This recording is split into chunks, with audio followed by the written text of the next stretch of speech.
Gotta go up to the top, won't stop. I'm gonna be the man, yeah, I gotta cut a knot. Haters really on me, tryna take my spot. But we go up, yeah, we never gon' stop.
Alright, yeah. 1, 2, 3, mic check, what's up? 2, 3 on my back, it's tough. Light years ahead, just call me Buzz. Hitting a shot in sync with the buzz. I feel like Joel and be the process, yeah, I trust. Accolades got them swallowing the words, cause I know that they doubted us. Touch, can't touch this. I know they throwing that dirt on my name. When I check on my tag, it be spotless. Look in the mirror and snap my fingers and point like you know you got this. Winning man, winning man, winning man, winning man, winning man. Who gon' stop this? No one. Give it all I got. I'm going to the top. I'm going in. Right on the way to the top. Right on the way to the top. Right on the way to the top. Right on the way to the top. I'm going in. Flip the lead and I stick it. I came from the bottom to the top, but I'm not finished. I just needed me a minute. Standing attention, lieutenant. I gotta get up and get it. All I'm focused on is winning. He not got a cheat code. We win until the clock gon' hit zero. I'm fighting my way back like I was Nemo. Do it, I am a dynamic duo. Win, and win. That's right, my nickname is winning. Gotta walk in the building, gotta inspire the children. Wanna see my ambition, I'm not a regular civilian. Give it all I got. I'm going to the top. Right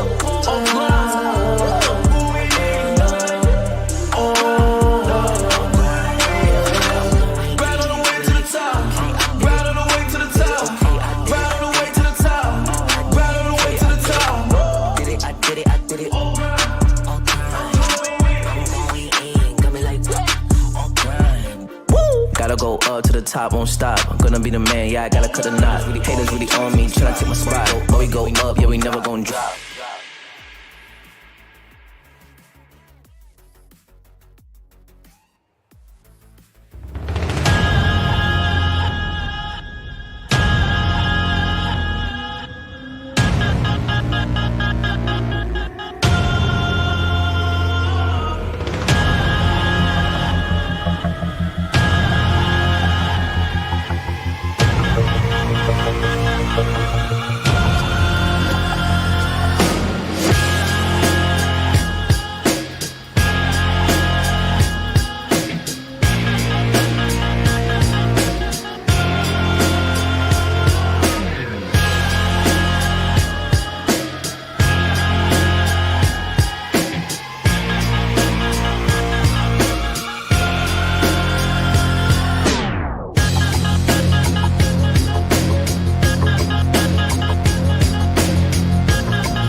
Alright, yeah.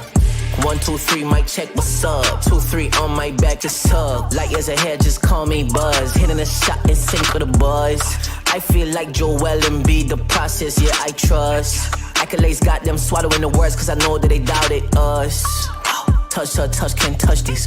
I know they throwing that dirt on my name. When I check on my tag, it be spotless. Look in the mirror and snap my fingers and point like you know you got this. Winning man, winning man, winning man, winning man, winning man. Who gon' stop this? No one. Give it all they got. I'm going to the top. I'm going in. Right on the way to the top. Right on the way to the top. Right on the way to the top. Right on the way to the top. I'm going in. Flip the letter I stick it. I came from the bottom to the top, but I'm not finished. I just needed me a minute. Still an attention, lieutenant. I gotta get up and get it. All I'm focused on is winning. You're not gonna cheat code. We win until the clock gon' hit zero. I'm finding my way back like I was Nemo. Do it, I am a dynamic duo. Win, and win. That's right, my nickname is winning. Gotta walk in the building, gotta inspire the children. Wanna see my ambition, I'm not a regular civilian. Give it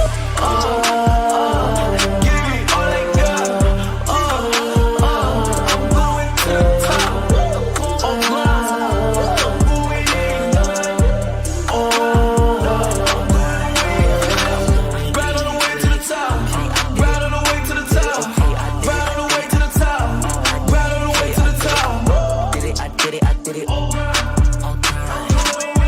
going in. Got me like, woo! Gotta go up to the top, won't stop. I'm gonna be the man, yeah, I gotta cut the knot. Haters really on me, tryna take my spot. But we go up, yeah, we never gon' drop.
Alright, yeah.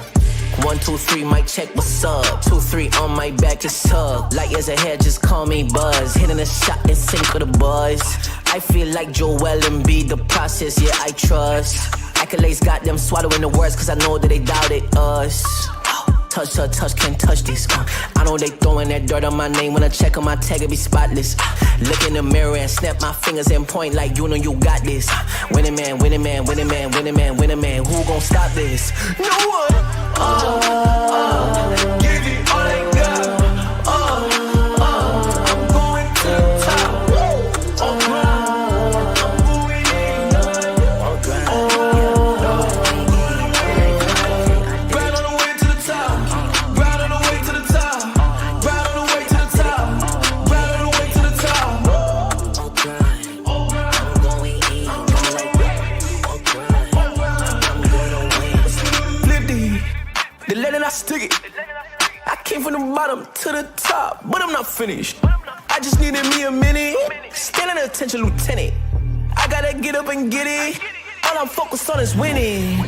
He not got a cheat code. We win until the clock gon' hit zero. I'm fighting my way back like I was Nemo. Do it, I am a dynamic duo. Win, win, win, and win. That's right, my nickname is winning. Gotta walk in the building, gotta inspire the children. Wanna see my ambition. I'm not a regular civilian.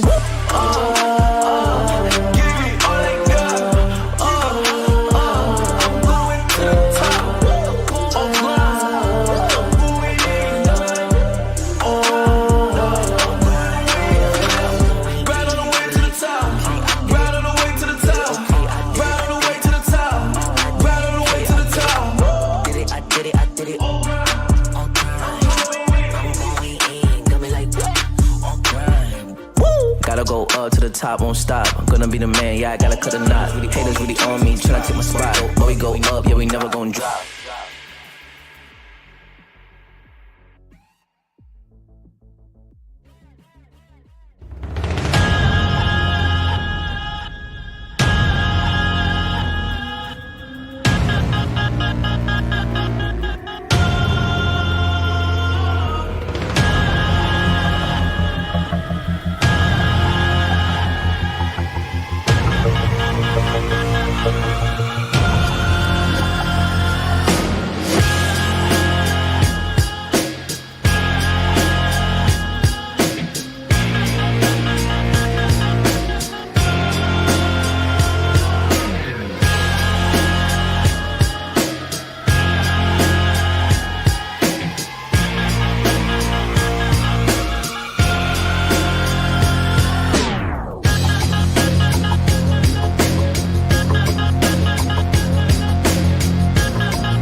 Guys, welcome back to League of Legends, Legends Ascend South Asia. It's me, Madness, alongside Kaka today, and we are at the end zone of this Legends Ascend that has been going on for quite some time. We had 3 qualifiers, we got our contestants, we had the round robin stage, and now we're all at the playoffs over here, Kaka.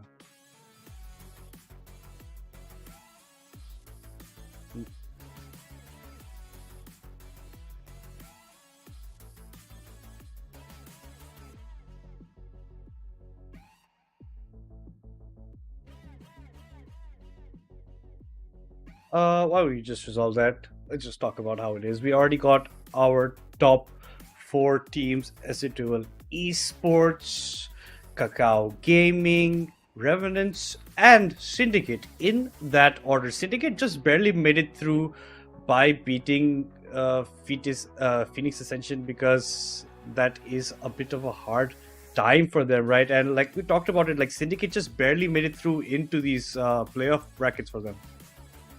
Yeah, I mean, apologies first of all for getting stuck there. But yeah, I mean, upper bracket semi-final number 1, S8UL versus Syndicate.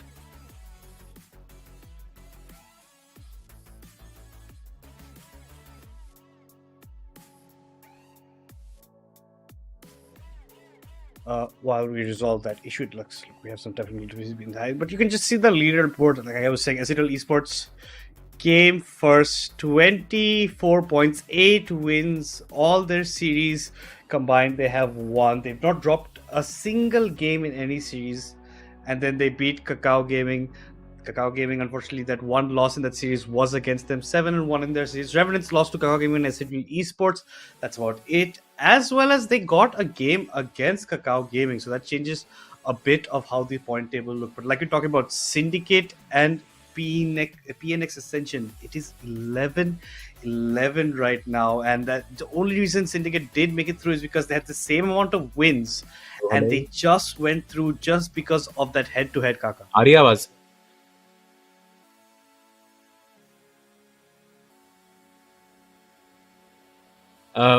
Yeah, as you said, they did go in, because of the head-to-head there. I mean, looking at the table, I mean, S8UL has not lost a single game so far, and the table turned out to be what we had predicted. Madness, at least the top 3. I think we had a good idea of who was going to get there. The last match, of course, the last place, excuse me, and it was the last match as well, Syndicate versus PNX, and yeah, as you say, turned out to be a war between them, and of course, it came down to the head-to-head as well.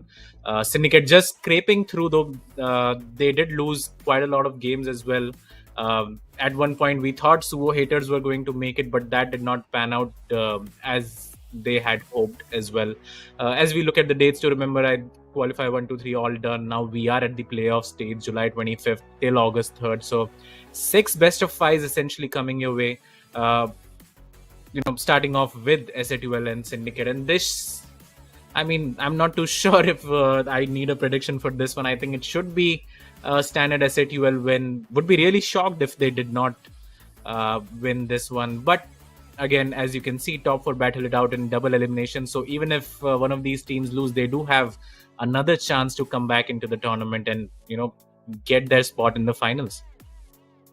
Yeah, definitely. Like you said, we are in that top 4 double elimination playoffs, and it's going to be a best of 5, like you said, between S8UL Esports versus Syndicate as today. S8UL Esports, the top 1 team that qualified. Syndicate, the 4th place team, just barely scraping by into this matchup. And remember, Syndicate was the ones that qualified to qualifier 3 at the end of the day. The rest of the 3 teams in front of you have come majority from qualifier. Revenants, I think, did make it through in qualifier 2 and then, but now, even though it is not the grand finals, we're having a best of 5 at an earlier stage, and that incites a lot of excitement.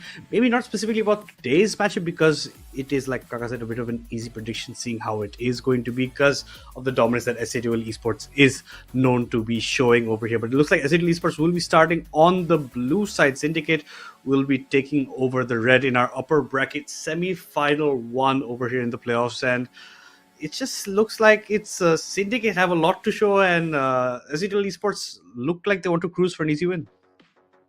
Yeah, I mean, they will be up against it, and it really matters how much homework that they have done in this matchup specifically, because they will need to do quite a lot of it as we jump into the draft. I mean, game 1 to, these 2 games, I think, especially game 1, will matter quite a lot. If Syndicate can somehow get that game 1 for themselves, I think it will make up for a very interesting series. But if S8UL wins that one, I think it's going to be very boring and a very quick 3-0 as well, and that is my official prediction as well for those who were asking. Unable to see the first ban for now, but I'm sure we'll get the word on what it is.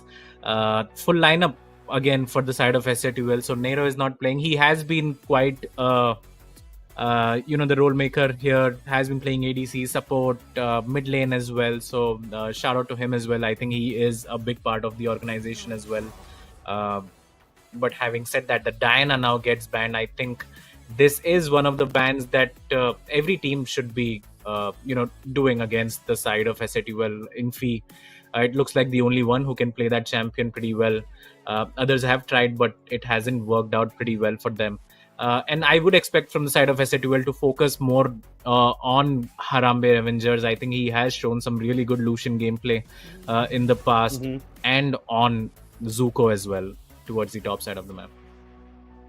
They might also want to maybe target Deadass because he has a small champion pool, and you can abuse that quite a bit in the earlier stages over here in the best of, like in the Fearless draft, and see how you want to go with that. But it's the Rel ban as the second for Steelers. Remind you, we can't yet see what they first ban for them. But like Kaka was saying, all 5 main roster members of S8UL Esports are going to be playing this matchup. It's been a while since we have seen all of them on the Rift all together over here. And as Kaka was saying, Harambe is pretty much one of those star players in Syndicate side that have to rely on. Zuko has been a bit of hit and miss throughout this tournament. He's usually a very reliant, but he's had some falls here and there, more notably against Void in the top side in one of those matches. But the Lulu ban comes in for Syndicate. And yeah, I honestly think they're going to pressurize this bot side of Syndicate quite a bit from the side of S8UL. Yeah, I mean, they should be looking to the rel. Kind of tells us that the Lulu ban from Syndicate, of course, and Trioxy has played a very mean Nami as well in the past, so I think I'll be keeping an eye on that one if they can get both Lucian and Nami. But the Galio gets banned, and I do like that quite a lot from the side of S8UL. If you can't play it, why don't you just ban it? And Galio can be that sort of a band-aid to any of these teams, that can uh, who even have a habit of overextending, but the Galio can just show up and quick fix your team comp. Yeah. So I really like that ban. Jarvan as well, from the side of Infi, I think he is one of the better Jarvan players, better junglers as well, of course, probably the best player in the tournament right now. And yeah, that gets banned as well. It does get banned. We don't get to see what S8UL Esports actually did end up picking for their first spot over here. So we don't know what they've locked up. So we don't understand what Syndicate is going to counter. Let's see. It's probably going to be looking like picking up something for Arambi, something he's more comfortable with in the kind of picks. If the Braum is open, the Lucian Braum is a good combo. And talking about that, the Lucian does get picked up for him. We've already seen a stellar game from the last time he was just playing this on the Rift. He went 22-3 or something in that game, and he was just going bonkers over there. Almost got a penta, definitely got a quadra, so he was looking very, very strong in that matchup. And then even later on, Deadeyes was also catching up with his Trundle pick, something that he's been pulling out of his pocket as well, and it's very strong in the current meta top jungles in like OP.GG's top 1. But Deadeyes will bring out the Nocturne in game 1 at least, and the Evelyn gets picked up by Infi over here. Yeah, one of his favorites. We haven't seen him played in this tournament, or it's been quite a while since he has played that champion. But that is one of his favorite champions, and let me tell you, he is quite insane as an Evelyn player. So, and we are getting a word that first ban was not actually made by the side of S8UL, so they actually skipped that one while we wait for the first pick, and it looks like it is the Yunara. That has come in. I think we were talking about last time as well how it was not updated on the visuals. That seems to be the case still. And the Renekton comes in for the side of RTU. So a lot of comfort coming in for the side of S8UL for now at least. And this should be a Nami pickup coming in for the side of Trioxy. It looks like that's going to be it. I wouldn't be surprised if he swaps to the Braum in the last second, but I would prefer the Nami. And that's exactly what's going to happen. So a very solid, very aggressive bot lane already logged in for the side of Syndicate in the form of Nami and Lucian.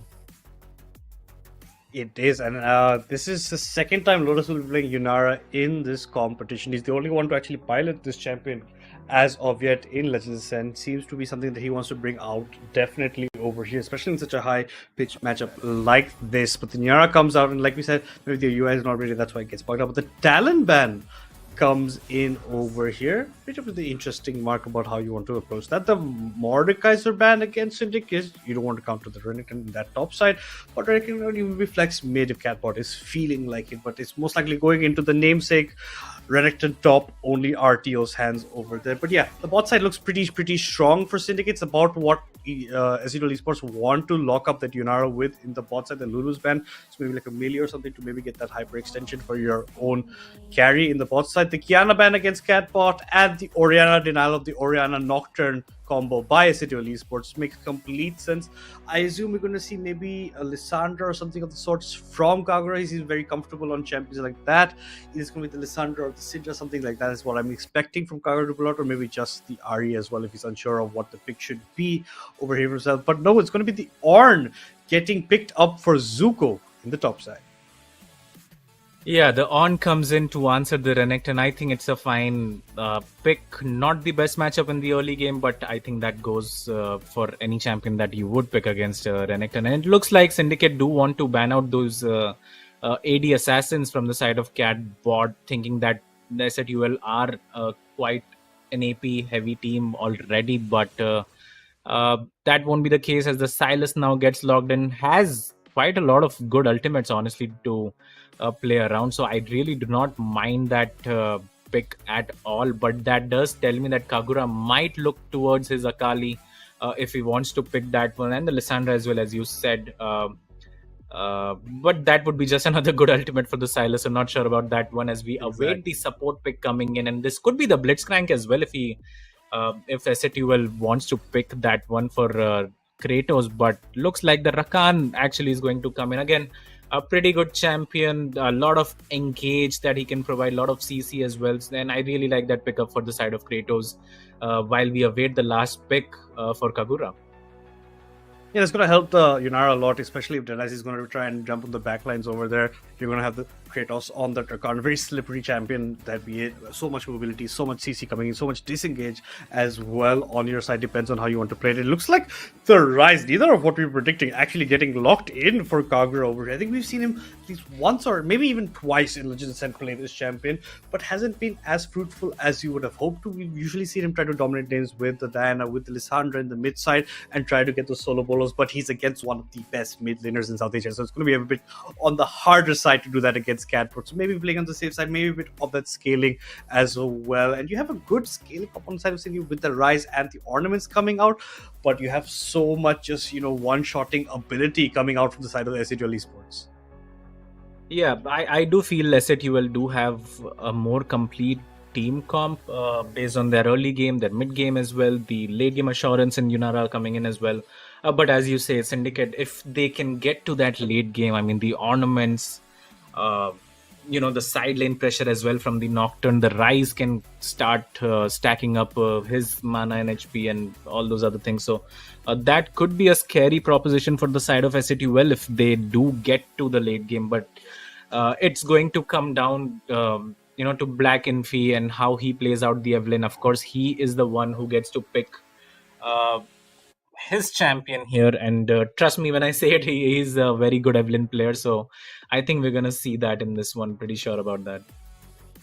Yeah, we're going to look to see him trying to snowball as much as possible. Once an Evelyn gets lead and she starts snowballing, it's pretty impossible to stop her, honestly. If she gets the picks that she wants, you can do so much, especially with Cat, but also in the silence. He loves to be the aggressive player that we know and love him to be. So expect something funky coming out from him as well at the mid side. It looks like he's opted for the TP and flash over there. So is it the side of Kagura? The bot side, you can see, we can't see the Yunara's rare nice summoners, but we have an exhaust coming from Trioxy to maybe slow down that burst potential that might come on the Lucian later on or onto any other of the members, and a barrier coming in for Rambe. Not much you can actually dodge with the cleanse. Maybe the charm of the Evelyn at most and must, maybe even the W stun from the Rector, but that's about it over there.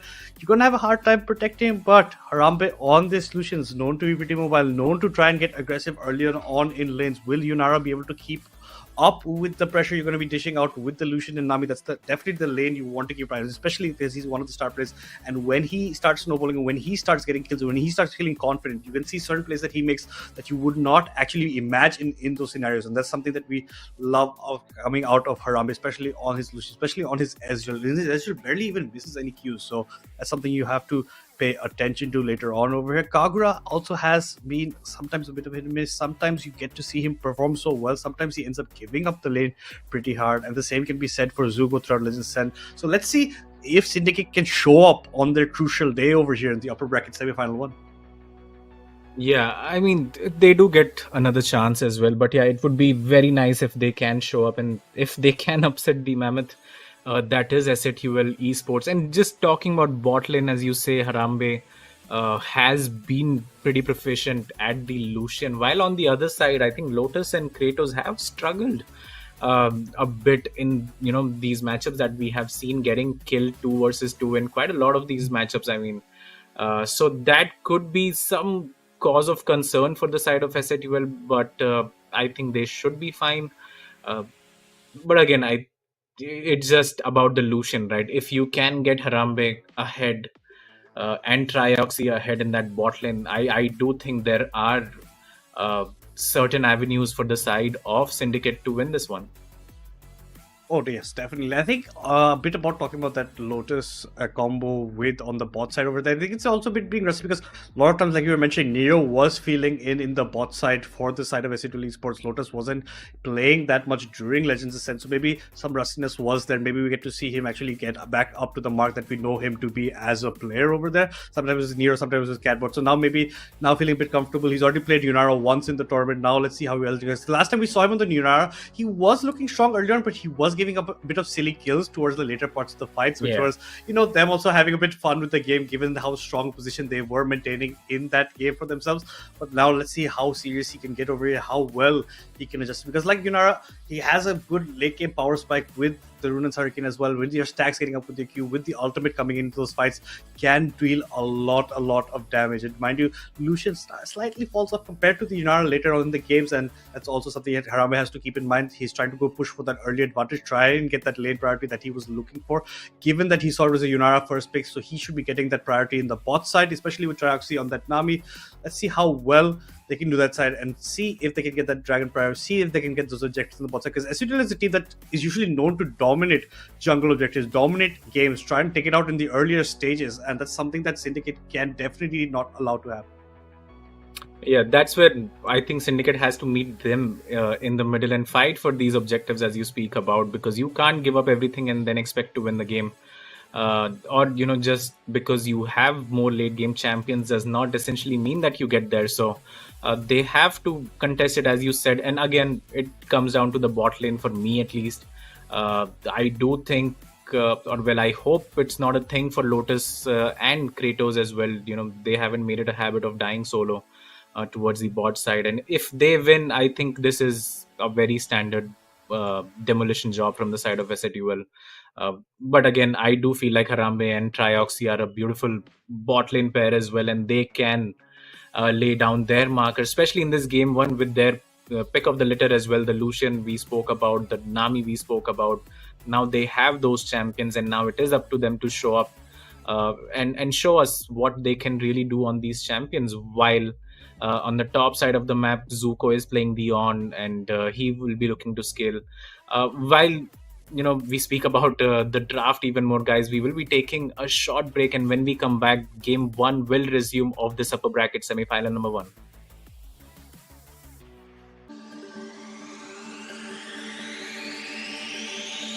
Alright, yeah. 1, 2, 3, mic check, what's up? 2, 3 on my back, it's up. Light years ahead, just call me Buzz. Hitting a shot and sync with the boys.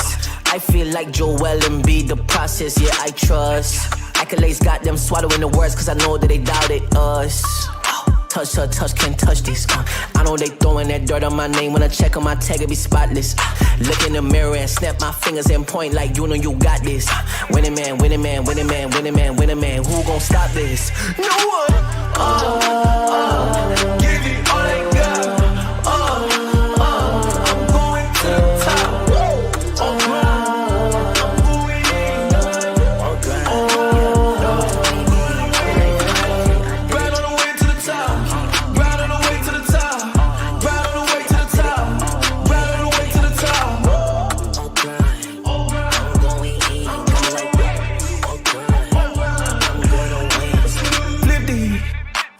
Stick it. I came from the bottom to the top, but I'm not finished. I just needed me a minute. Standing attention, lieutenant. I gotta get up and get it. All I'm focused on is winning. You're not gonna cheat code. We win until the clock gon' hit Z. Whoa, I'm finding my way back like I was Nemo. Do it, I am a dynamic dude. Whoa, win, win, win, and win. That's right, my nickname is winning. Gotta walk in the building, gotta inspire the children. When they see my ambition, I'm not a regular civilian.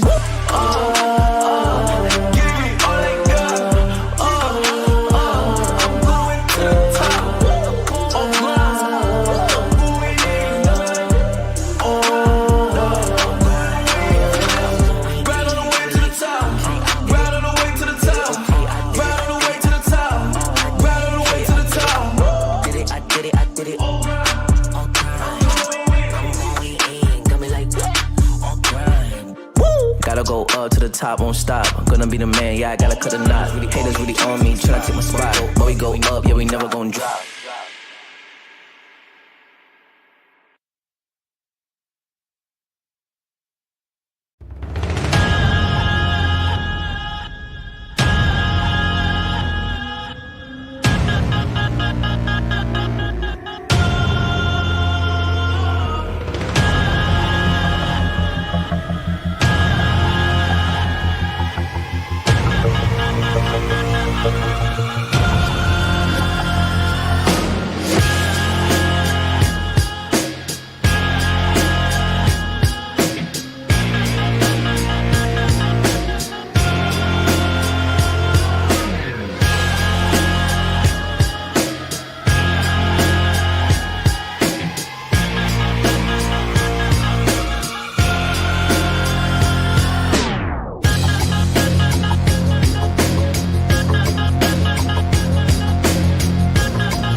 Alright, yeah.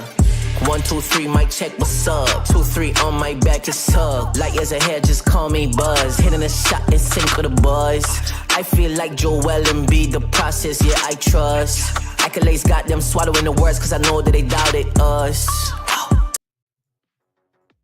Guys, welcome back to League of Legends Legends. It's just me, Banners, alongside Kaka. We did see the draft throughout the end of it. We didn't have a redraft or anything of that sort. It was just a pause in the game. Someone had DC'd over this. So we'll be jumping very shortly onto this. But like Kaka was saying, S8UL's comp looks pretty well rounded. And I think it's a lot of a late game conditions for the side of Syndicate, and them having to try and match the tempo that S8UL Esports likes to bring into these kind of games for themselves. They can't let S8UL just dictate the pace, and they have to just follow. They have to also come head to head with it at the end of the day. But we're heading into this is game one in the best of five series in the upper bracket semi-final one between S8UL Esports on the blue side, Syndicate on the red side, and already S8UL Esports starting it off strong. 5-man heading bot over here. Now you have to be a bit careful sitting in the bush.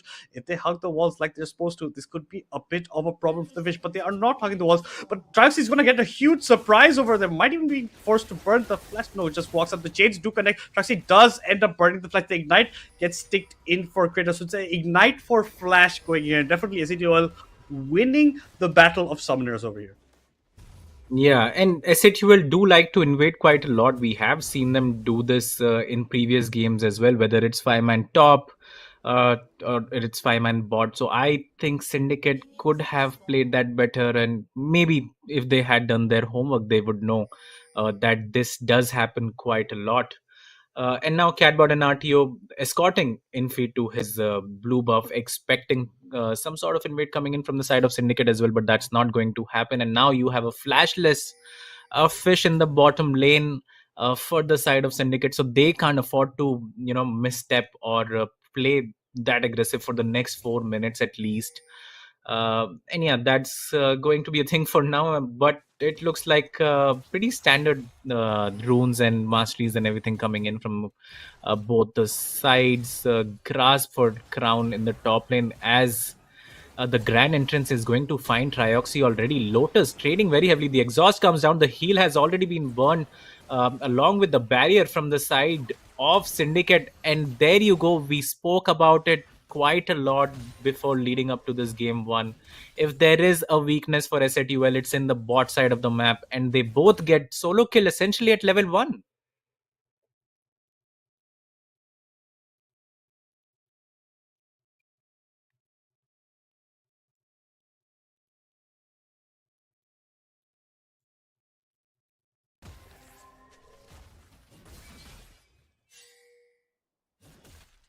Oh, sorry about that, guys. I think I was muted. Very bad. That was my bad completely over there. But yeah, on the bot side, it was very nicely timed. I don't think Lotus was anticipating he's getting so much minion damage. He burns the barrier very early on. Harambe sticks to it a lot over there. He flashes, gets out from that side, especially when the Rakan comes back and gets away just in time, picks up a kill for himself. And like you said, the bot side is the side you have to watch for S8UL Esports, because that's slightly in the weaker side, especially given that Syndicate's prowess over there.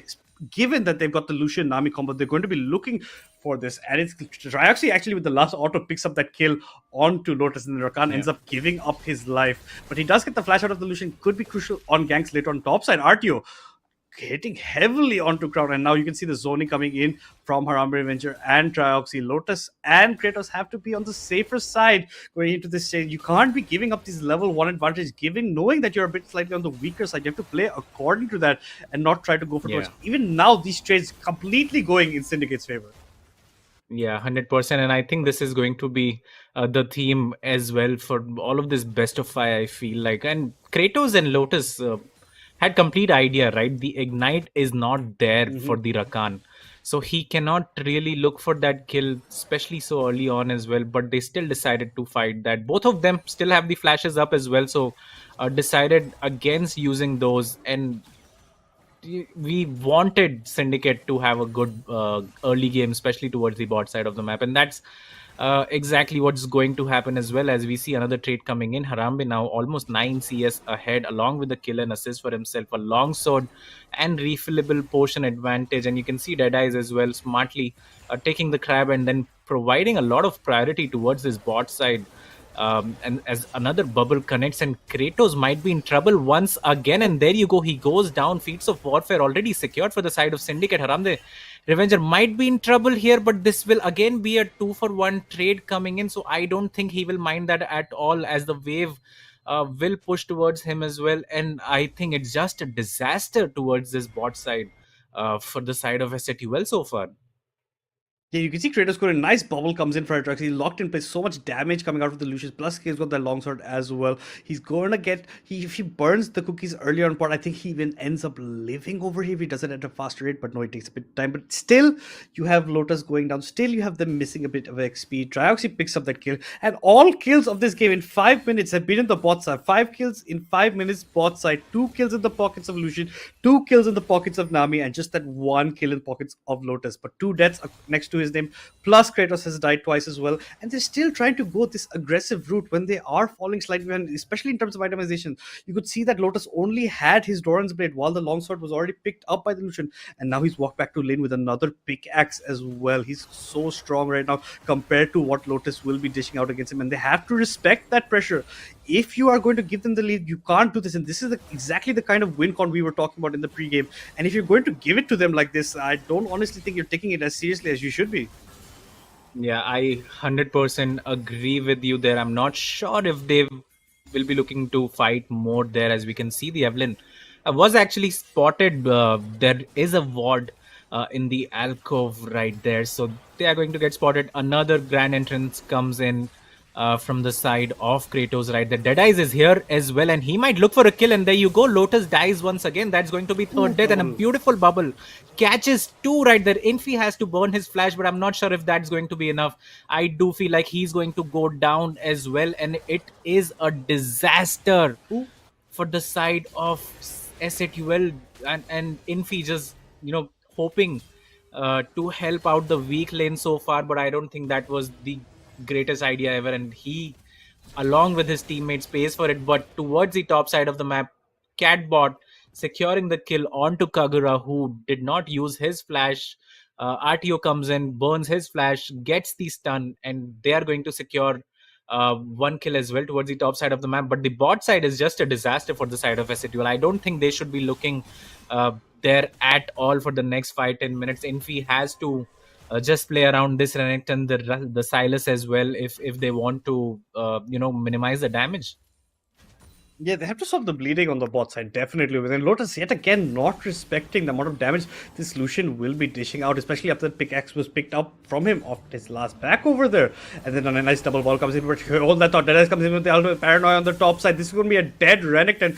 Infi is left alone for himself. He does have the ultimate to get out of this. He wants to maybe pick up a kill with it on the way out, and that's exactly what he will be doing. A shutdown picked up by this Evelyn. That's a huge shutdown as well. That was a 4-0 Deadeyes as well. The chains connect from Catbot in the middle. Kagura is in a bit of trouble, has to care about this trading, but Catbot has to back away. Not going to be winning out the way he thought. Bot side here, Kratos is going back in again. At least this time does not get caught in the bubble. Jumps back to Lotus in time, and now maybe slightly adapting, maybe understanding. Yes, okay, we are weak side. Maybe play according to a nice culling comes out from Harambe Revenge. A lot of damage given out over here. He weakens the bot side. Kratos misses out with the knockup, ends up paying with his life. I'm not sure you want to be going back in over there. Lucian has all his abilities up. He's just used the cull. Yes, his Q, W, and E, and those stack up very nicely with his passive plus the press of the attack.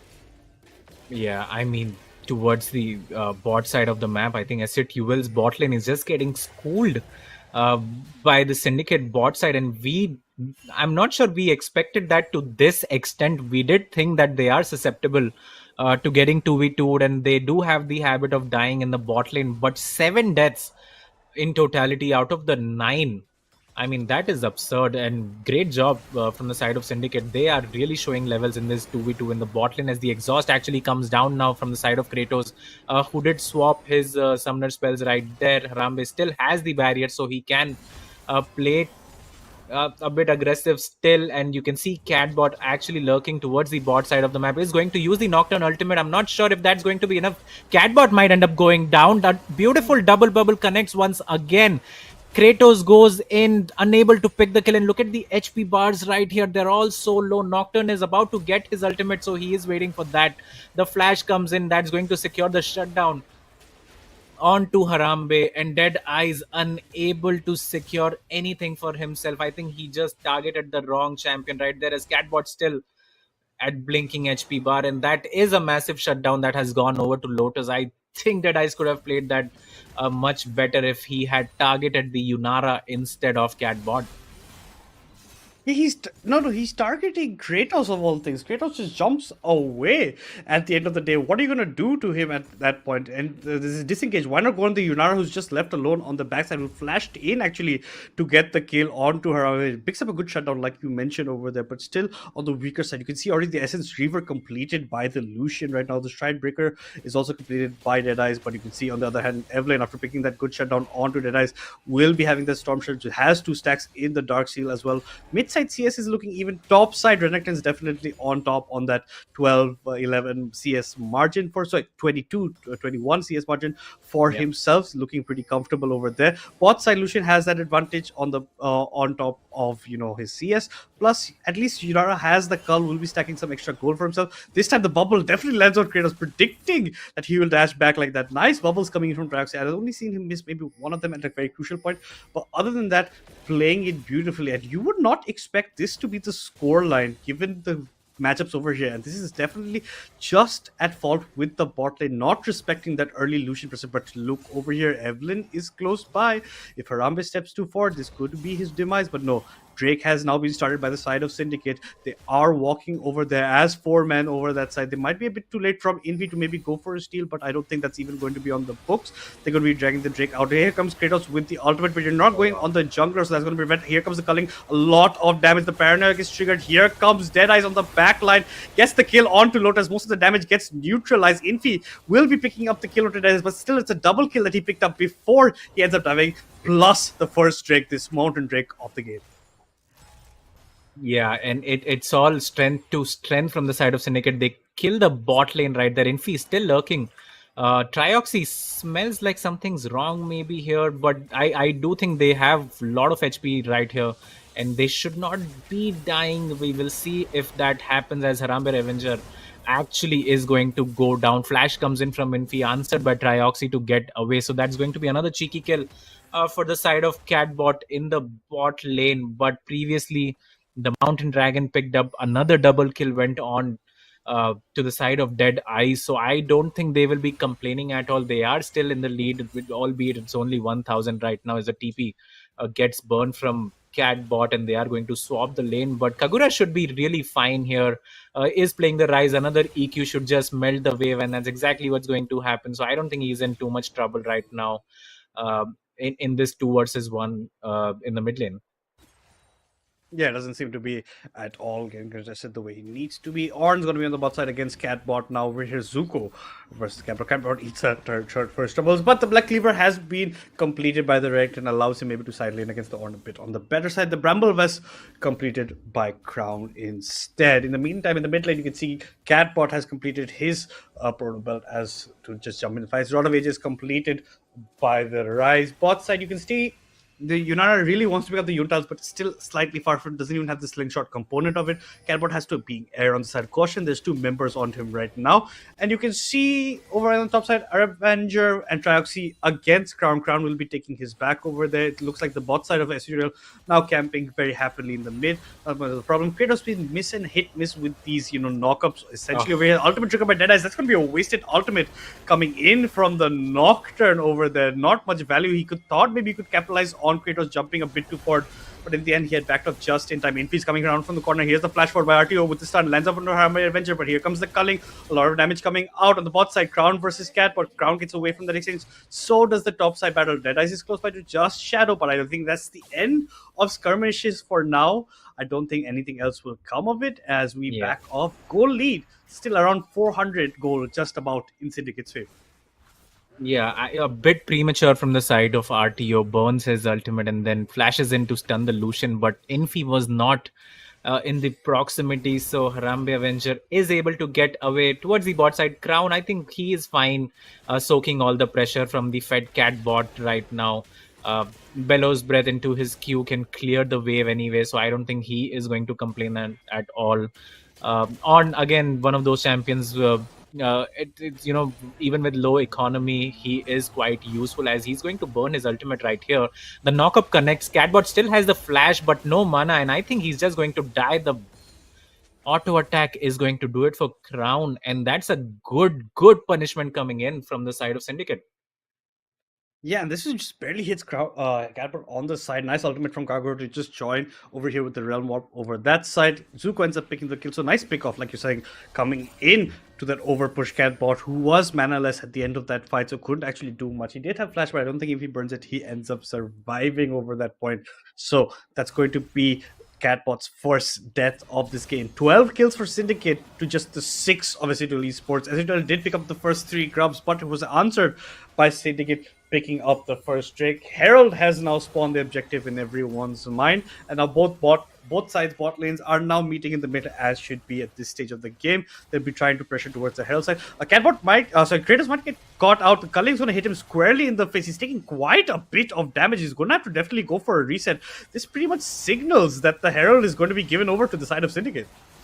Yeah, that should be secured for sure. Kratos taking almost 80% of his HP bar right there in damages, and Infi still lurking around this mid lane, but Harambe should be fine. Unfortunately, the charm does not connect, and the Nami ultimate is here. Evelyn has to burn her own. Deadeye still chasing that beautiful bubble once again from the side of Trioxy. He has been on one in this game one, and Deadeye is barely surviving at, I'm not even sure how much HP is that, 10, 15 maybe. So a very close call for him, but they burned the Evelyn ultimate, and now he can just go back, come back on the map and look for the dragon to secure the feats of strength for themselves. So again, that is just beautiful play coming out from Trioxy and Deadeyes as well in this mid lane. And I like what Syndicate is doing. They are playing around their bot lane as Trioxy is going to go for a ride right here. Almost able to secure. The charm comes in from Kratos. Should not really be able to do anything right there. That's a big cooldown gone from the side of S8UL before the dragon. The flash gets burned. The ignite as well from the side of Kratos and Harambe Avenger respectively, as the Renekton is lurking around the mid lane right now. But yeah, now I do think Syndicate can just give up that dragon and take the mid lane turret instead to secure the feeds, or maybe they can do both of that. Trioxy again, still so strong. He's able to heal Harambe almost to full HP, as you can see on the right side of your screen. And Syndicate again looking really strong in this game one. Yeah, and I think the ult from Ricardo was to prevent the Rift Elf ended up taking the tier 1 that's pretty much doomed anyway. Infi is lurking around in the bush. Kratos keeps on taking too much damage earlier on before actual fights actually burn out, and he doesn't even have Rakan ultimate for this Drake fight. This might be just a give up situation. Runar's far from it. RTO doesn't have TP to match this fight. Zuko does have his TP if he really wants to join in, but look on the bot side, a lot of action will be going down. It gets slain by Evelyn. Evelyn ends up taking that, and this could be a bad fight for the side of Syndicate. Here comes Catbot, but Catbot might get signaled out. The Pioneer comes in. Here comes Deadeyes in the backline. Deadeyes instantly goes on, but so does Catbot. The bubble does connect, but not onto the member you want. Yunara's left alone. Yunara will end up picking up these kills. Kagura's trying to maybe answer back, but no, Yunara stays strong. It's going to be a 4-for-1 in S8UL's favor. Lotus picks up a triple kill for himself, as well as S8UL Esports picking up the Drake, equalizing the epic monsters in time. And first start might even go in their favor right now, because this definitely looks like the mid-tier 1 ends up falling to the hands of Lotus and Kratos. Yeah, and one mistake can do it for the side of S8UL, and that's exactly what has happened. Syndicate not being able to secure the dragon first and then losing the team fight as well. And Lotus, who has had an abysmal laning phase, actually gets the triple kill and now has a 200 gold shutdown bounty on himself. And Catbot was the one who enabled everything there. Goes in 4 versus 1. Of course, he ends up dying, but he trades his life for 4 others. And that was the spark that we were looking for from the bot side of the map for S8UL, and that has come now. And I think Syndicate will be thinking what went wrong right there. I think they should have been able to secure that dragon in the team fight as well, especially with the goal lead that they have had, especially going into that team fight. Yeah, and I think because Catbot so low, Deadeyes focuses paranoia onto Catbot. instead, and that prevents anyone from actually jumping onto Lotus. He just about survives in that fight. You saw Kagura trying to narrow him down later on, but there was just too much peel for Lotus. He's not going to end up going down. If you get him so far ahead, it could be a problem. Now he's actually up in terms of items against Harambe, which completes his Infinity Edge before the Lucian can get his, and that just shows you how the turn of pace has happened. Laning phase might have been abysmal for Lotus, but the team fights definitely working out. Harambe could not do much in that team fight over there, and that's also, like you said, a huge part to Catbot. Took a lot of took a lot of abilities on himself over on that side. RTO springs his chap onto Crown on the top side, going for a bit of chunk damage. Might not be on the best side. The Grasp proc gets picked up by the Ornn. The breath comes out as well. RTO is definitely going to be losing out in this trade. I don't think Kagura and Deadeyes actually want to go into this fight. It could be a bit problematic. Kratos will be spotting them out with that ward, but won't be stopping the recalls. Maybe the ward actually doesn't end up spotting them at the end of the day. But that's basically the worst case scenario for Syndicate. They lose the fight, they lose the Drake, but at least they pick up the tier 1 in the mid side. But that's after the tier 1 falls. So first turn actually went over to the side of S8UL Esports. So the next jungle objective actually will decide who gets the feats of strength. Yeah, and that objective is already up. If one of these teams want to look at it, the Artican Kratos actually going to pull the aggro right there just to annoy the members of Syndicate. And just looking at the items as well right now, as we have the time, 2 items done for the Evelyn, same for the Silas and the Yunara as well. And on the opposite side, Syndicate, Rise has not had the game he wants so far. Still very less tax on the tier as well. Has the rod completed, is going to level up because of that pretty soon. The Infinity Edge and Essence Reaver both completed for Harambe, as they are going to actually start this Atakan right here. I'm not sure if that's the best call. Infi again can steal that objective with his ultimate up, but it looks like a good turn actually. The TP comes in from the side of RTO, and he's just going to end up dying without doing anything. The paranoia was perfect to deny any sort of vision, but Kratos now, beautiful 5-man ultimate from him as the team fight continues. A beautiful Nami ultimate is going to come in as well. Double knock up from the Ornn. That's going to be double kill already for the side of Harambe. Make it 3, and that's a 4 for nothing trade so far, and I think that's going to be a clean ace as well. Lotus does not have the flash available as of now. The bubble connects. That's going to be the ace. A clean ace for the side of Syndicate. And it all started with that a bit of disaster. RTO TP, nice call from Syndicate to turn onto it. RTO gets obliterated in like 0.5 seconds as soon as he comes into the fight. And a nice Ornn Horn was stolen by Catbot. He tried to use it. Rakan did good engage, but the disengage coming in from Taoxi with the wave, plus the Realm War for Rise to separate his Fed members to the backside of the fight, actually isolates how the fight is going out. They end up getting out the most members on that fight. Lotus is the guy who ends up surviving at the end, but he also ends up going down. Now, like you said, a clean ace coming for Syndicate. Plus, they pick up the tier 1 bot side. Plus, they get the Atakan for themselves. They're looking in a pretty strong point. It's a 2k gold lead right now for Syndicate. There's so many times.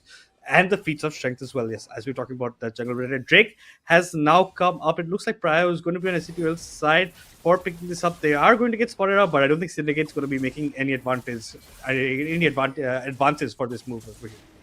Yeah, and they do have the tempo advantage right here, but I don't think Syndicate will be too worried about it losing that dragon, especially after picking up a 5 for nothing and the bot turret, as you said, and the Atakan as well. So they are in a very solid position that I'm not sure if like either of us expected them to be in. Harambe is doing a beautiful job in this. Lucian might get caught out right now.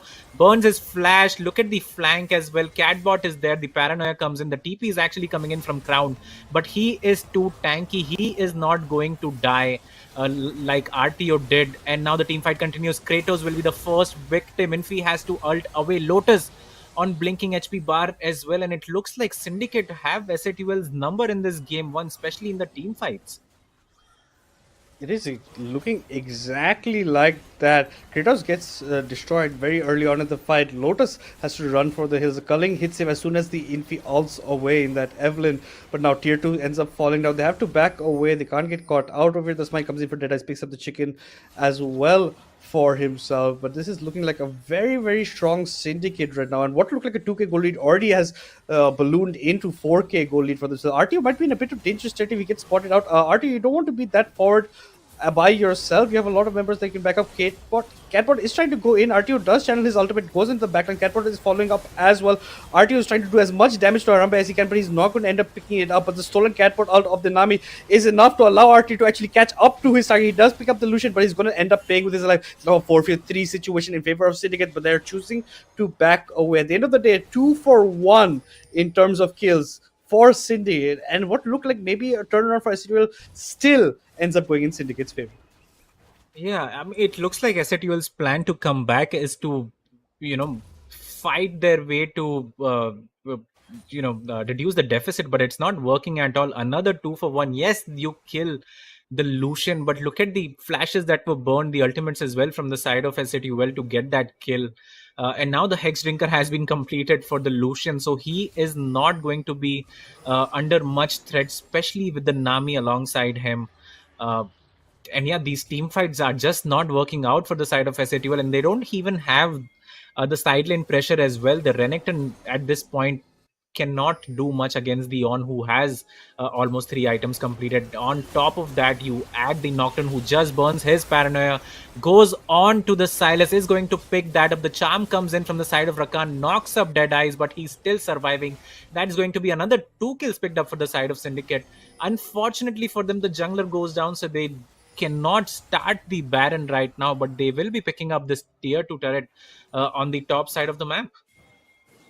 Yeah, but a good shutdown also even went over to the Nocturne. I think the problem for S8 Esports, they thought they only saw Trioxy over there. They thought he's by himself, and they immediately tried to collapse him. But his team was close by, just in the shadows over in the fog of war, and they turn around that fight. It's a bit too deep from the dice. He ends up going down, but Catbot Infi ends up falling as well. So they don't have a jungler up at that point. They also can't contest for Baron, so that's been just left open right now. Baron's been up for a minute, but talking about Drakes, 2 Drakes for S8UL Esports, 1 Drake for Syndicate as an plus that Atakan added over. But the ornaments have started to come in. You can see the Infinity Edge from the Lucian has been upgraded. He even has a Hex Drinker to balance out some of that AP damage the Evelyn will be dishing out to him in terms of that burst amount over there. Looking to be building up the Navoris as well. Has the tier 3 preserves the gunmetal greaves for himself, so it has a lot of attack speed. But in terms of items, Lotus is not far behind. He has the Yuntals, has the Infinity Edge, plus the Lord Doms as well. And Kagura seems to be caught out over. He has to flash away to get away from that exchange. Deadeye is close by. He has the Paranoia. That's why he's going to trigger. He's trying to come into the fight. He's going to go on to Infi. Infi does have the ultimate to get out.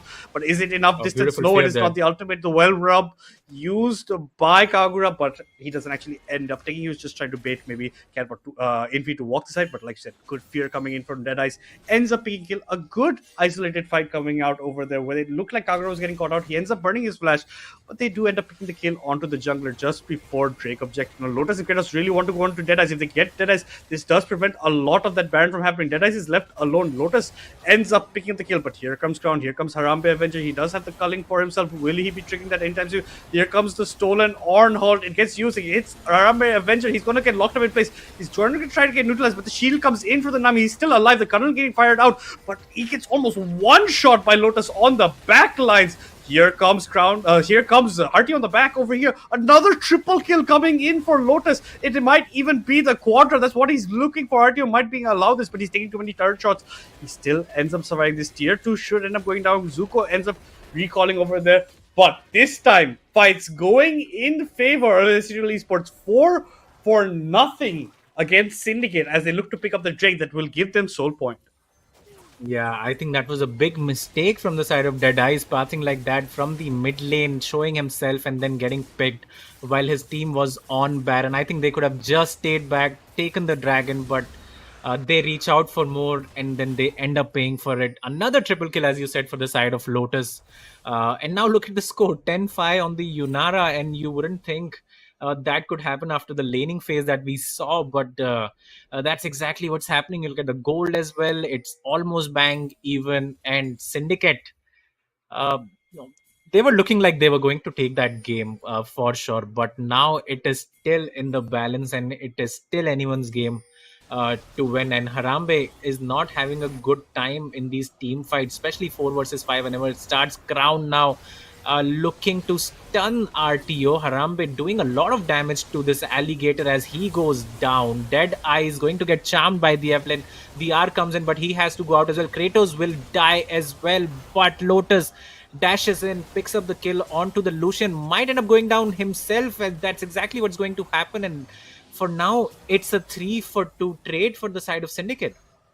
3-for-1. Yes, it's 3-for-1. Only Harambe ends up going down when Lotus tries to push him on the backside, but he's left alone. The Orn knocks him up. He gets locked out in place and he ends up dying over there. But a bit of a miscalculation for Infi. Infi comes in with the ultimate, does amount damage, but it's not enough. RTO looks like he's getting caught. That's exactly what happens. He's crocodile meat at the end of the day. 3-for-1 now in front of Syndicate. This is topsy-turvy in terms of how these fights are going to end up happening. But at the 30-minute mark, still just about a 1k goal lead for Syndicate. This is anyone's game at this point, depending on how the fights go. If it depends on who ends up dying first, Harambe or Lotus. And if Lotus ends up surviving, because he has that shield bow as well, it provides a lot of reprise from a lot of the burst damage that he will be befalling. So it could be a lot of the game changer. But Harambe Avenger has completed his Navori's Flicker Blade, so will be looking to get those cooldowns at a faster rate for himself. And let's see how well that can turn out for him. 100%, but I do feel the later this game goes, Syndicate will be favored, obviously, because of the ornaments that have started to come in. You can already see the Black Cleaver upgraded, the Infinity Edge upgraded, and pretty soon the Death Cap will be upgraded for the Rise as well, who has been scaling silently, now has 3 items completed, so he will be doing a lot of damage in these team fights if he gets to as well. The Morph Mortius picked up for Dead Eyes, I think that's a fantastic item for him. Great itemization coming from him right there.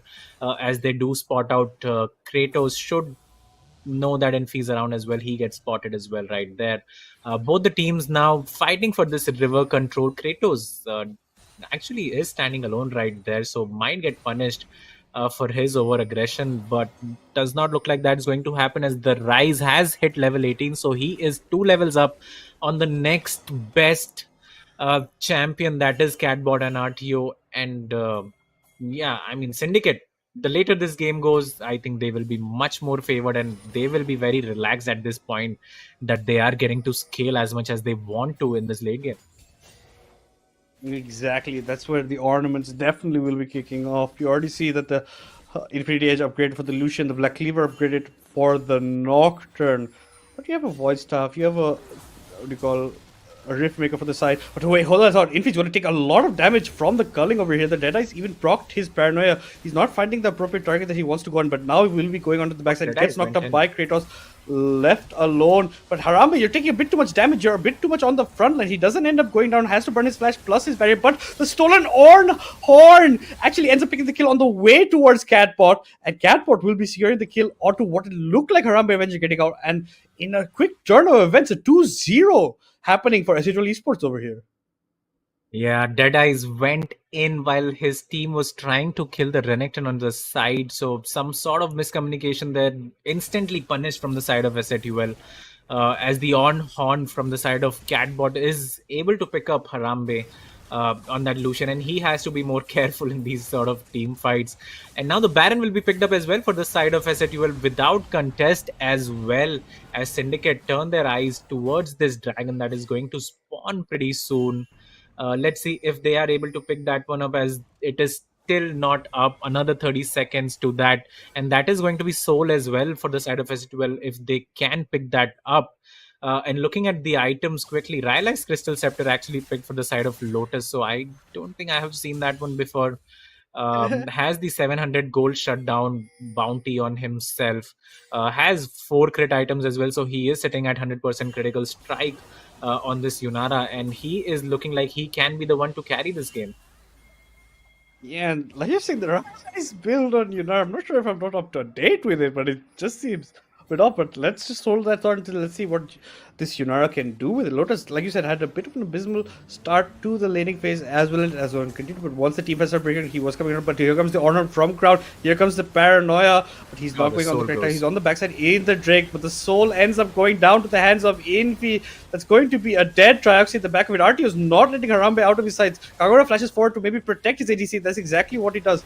There's not much he can do. Here comes the Realm Walk, but only The Rise gets out. The Orn is left alone to fend for himself. He ends up going down. It's a 3-4-2 in favor of S8UL Esports, but more importantly, Ocean Soul claimed by Infi.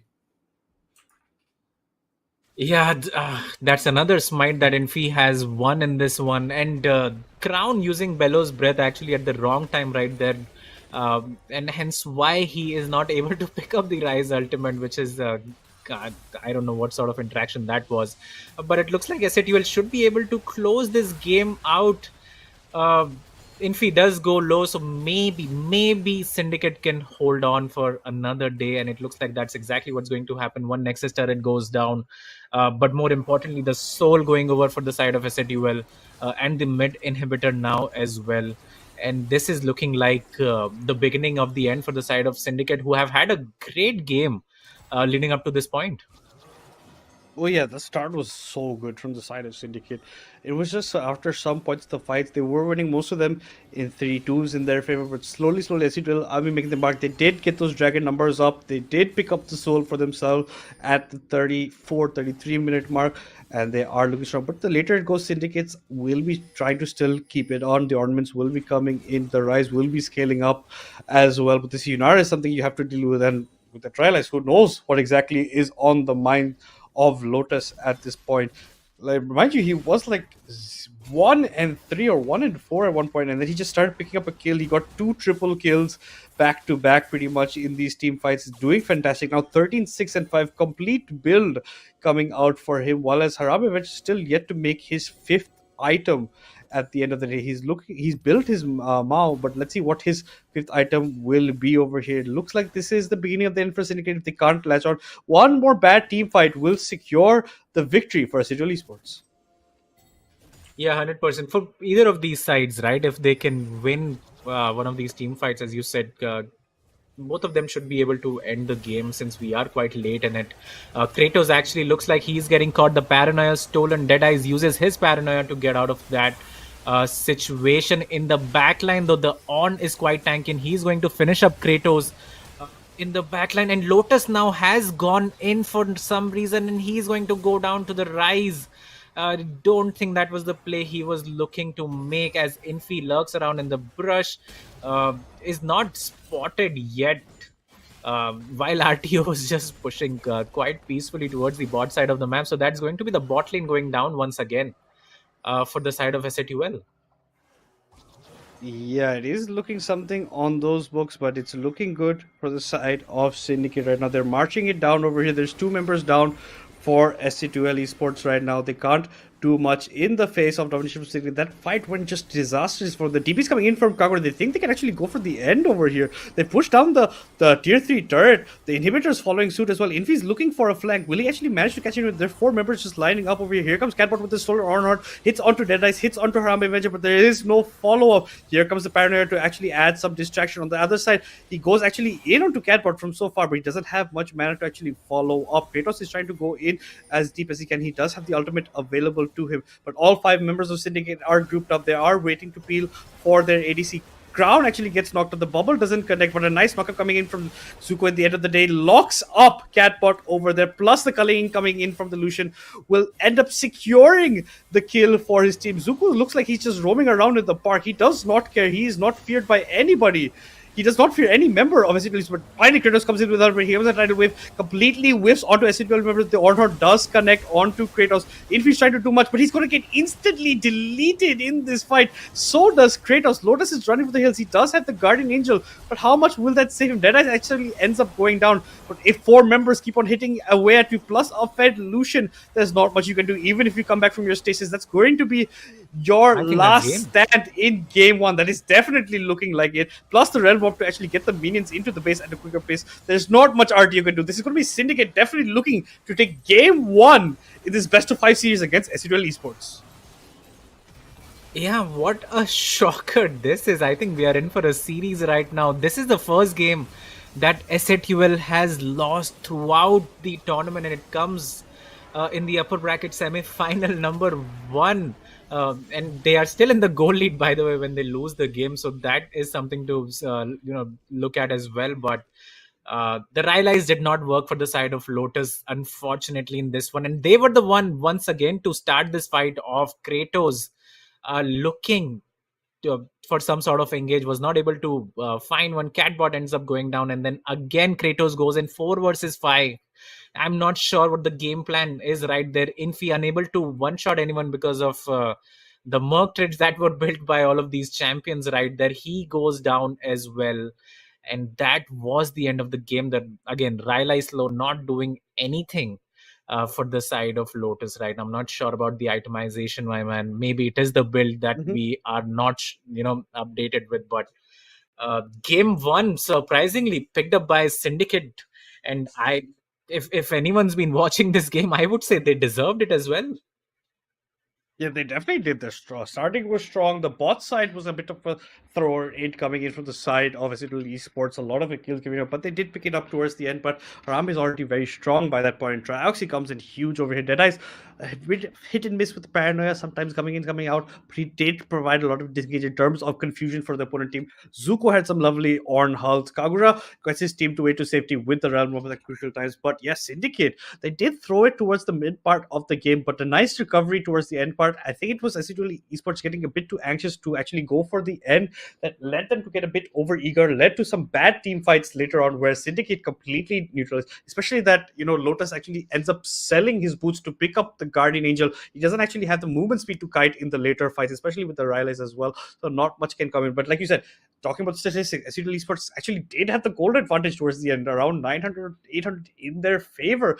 And it was a 23 kill for S8UL Esports to Syndicate for 36. They had always had that kill lead for themselves, but the goal was always a bit on the nice edge for majority of this game. Actually, the Baron ends up getting picked up by S8UL. They pick up the 3 Void Grubs as well as picking up Ocean Drake, but it was not enough. Syndicate coming out victorious in game 1 in this upper bracket semifinal 1.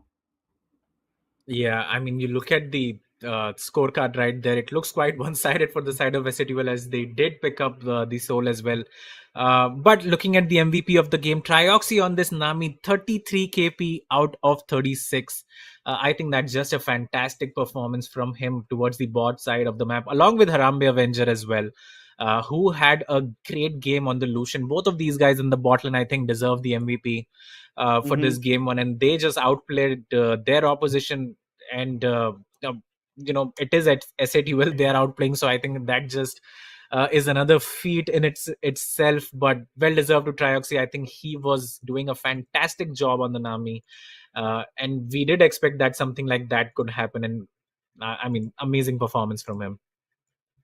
Yeah, and I think the reason we gotta probably give it a slight edge to the Nami over here is because Lucian, even though got that early kill, couldn't do much with it for majority part of it. Later on, he was doing sometimes we even getting caught out in the wrong places, precisely in the front line part, especially in the one fight where the Ornhorn of the solar Ornhorn of the Catbot ends up picking up the kill. But Trioxy, every single time people were jumping onto his ADC, he had the tidal wave ready. His bubbles were landing beautifully, getting 2-man, 3-man bubbles. It was just looking excellent from his side, and I think he definitely deserves the MVP going on to that. But overall, Syndicate, actually, like you said, with a surprise swing out of the bats over here from them coming in, that they will be taking game 1 against S8UL Esports.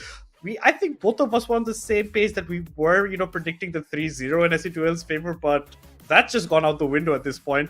Definitely can't be a 3-0 anymore. But if you guys want to see what this series is looking like, and we definitely do want to, please don't go anywhere before we take a short break before game 2.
touch, can't touch this.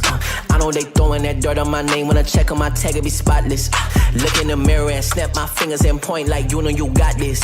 Winning man, winning man, winning man, winning man, winning man. Who gon' stop this? No one. Give it all I got. I'm going to the top. On grind. On grind. Right on the way to the top. Right on the way to the top. Right on the way to the top. Right on the way to the top. On grind. I'm going in. I'm like that. On grind. I'm good on wins. Flip the lead and I stick it. I came from the bottom to the top, but I'm not finished. I just needed me a minute. Standing at attention, lieutenant. I gotta get up and get it. All I'm focused on is winning. You're not gonna cheat code. We win until the clock gon' hit Z. Whoa, I'm fighting my way back like I was Nemo. Do it, I am a dynamic dude. Whoa, win, win, win, and win. That's right, my nickname is winning. Gotta walk in the building, gotta inspire the children. When they see my ambition, I'm not a regular civilian. Give me all I got. I'm going to the top. On grind.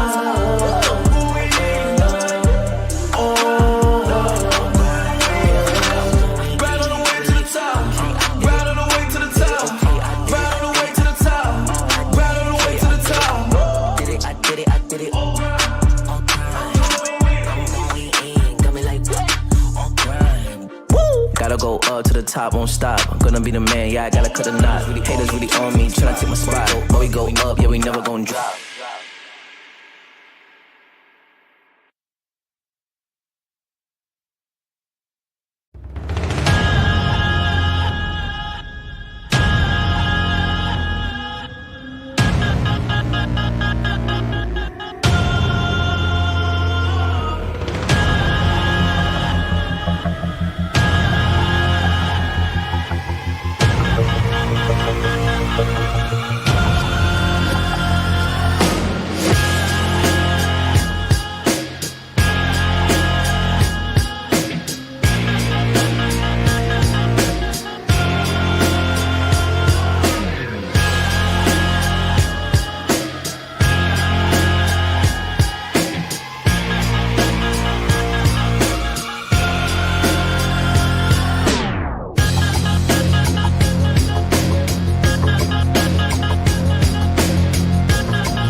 Alright, yeah. 1, 2, 3, mic check, what's up? 2, 3 on my back, it's up. Light years ahead, just call me Buzz. Hitting a shot and sync with the boys. I feel like Joel and B, the process, yeah, I trust. Accolades got them swallowing the words, cause I know that they doubted us. Touch, can't touch this.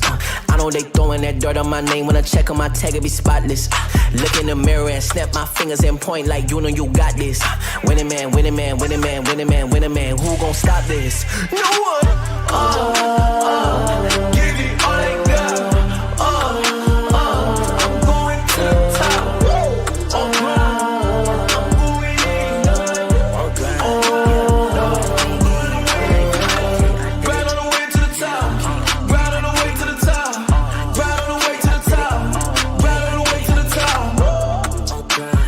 I'm going in. I'm like that. On grind.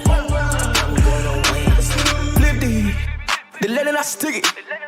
I came from the bottom to the top, but I'm not finished. I just needed me a minute. Standing at attention, lieutenant. I gotta get up and get it. All I'm focused on is winning. He not got a cheat code. We went until the clock gon' hit Z. Whoa, I'm finding my way back like I was Nemo. Do it, I am a dynamic dude. Whoa, win and win. That's right, my nickname is winning. Gotta walk in the building, gotta inspire the children. Wanna see my ambition, I'm not a regular civilian.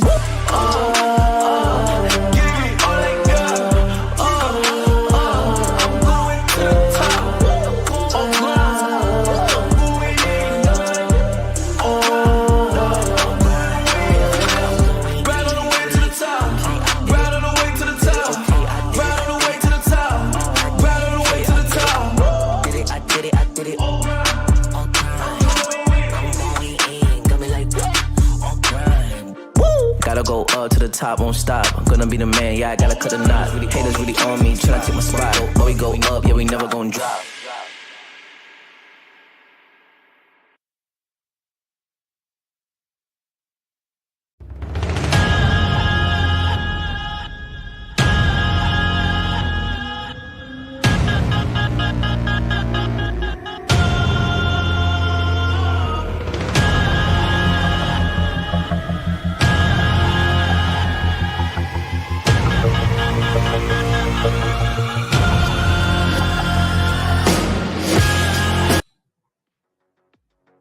Guys, welcome back to League of Legends in South Asia. It's me, Mandas, alongside Hades for Game 2 over here. What is turning out to be an interesting best of 5 series. It's between S8UL Esports and Syndicate. Syndicate, mind you, was the team that just barely scraped by just because on the head-to-head against Phoenix Ascension to make it for that sports ball. But S8UL pretty much dominated everything that Legends had to throw at them. So this is pretty much a blind because this is the first game that they have actually lost throughout the entire Legends Ascent, because they hadn't dropped a single game across all their 8 series that they won. But this first game in this best of 5 looks like Syndicate are coming out with a statement plan over here with something against the behemoths that are known as S8UL Esports. Well, the fact that they were able to take off at least a game would definitely give them confidence heading into this series. So most likely look to try to maintain the momentum that they currently have. However, let's see how deep their champion pools are, Madness, because this is full fearless draft again. So let's see if S8UL want to kind of capitalize and come back with a stronger performance in game number 2. So looking at the bans, you can see there's the J4 taken off the board, preventing some of those stronger early to mid game compositions. Galio has been taken off the board as well, maybe to help provide those protect the president kind of compositions that we see quite often. Let's see how they want to run it out.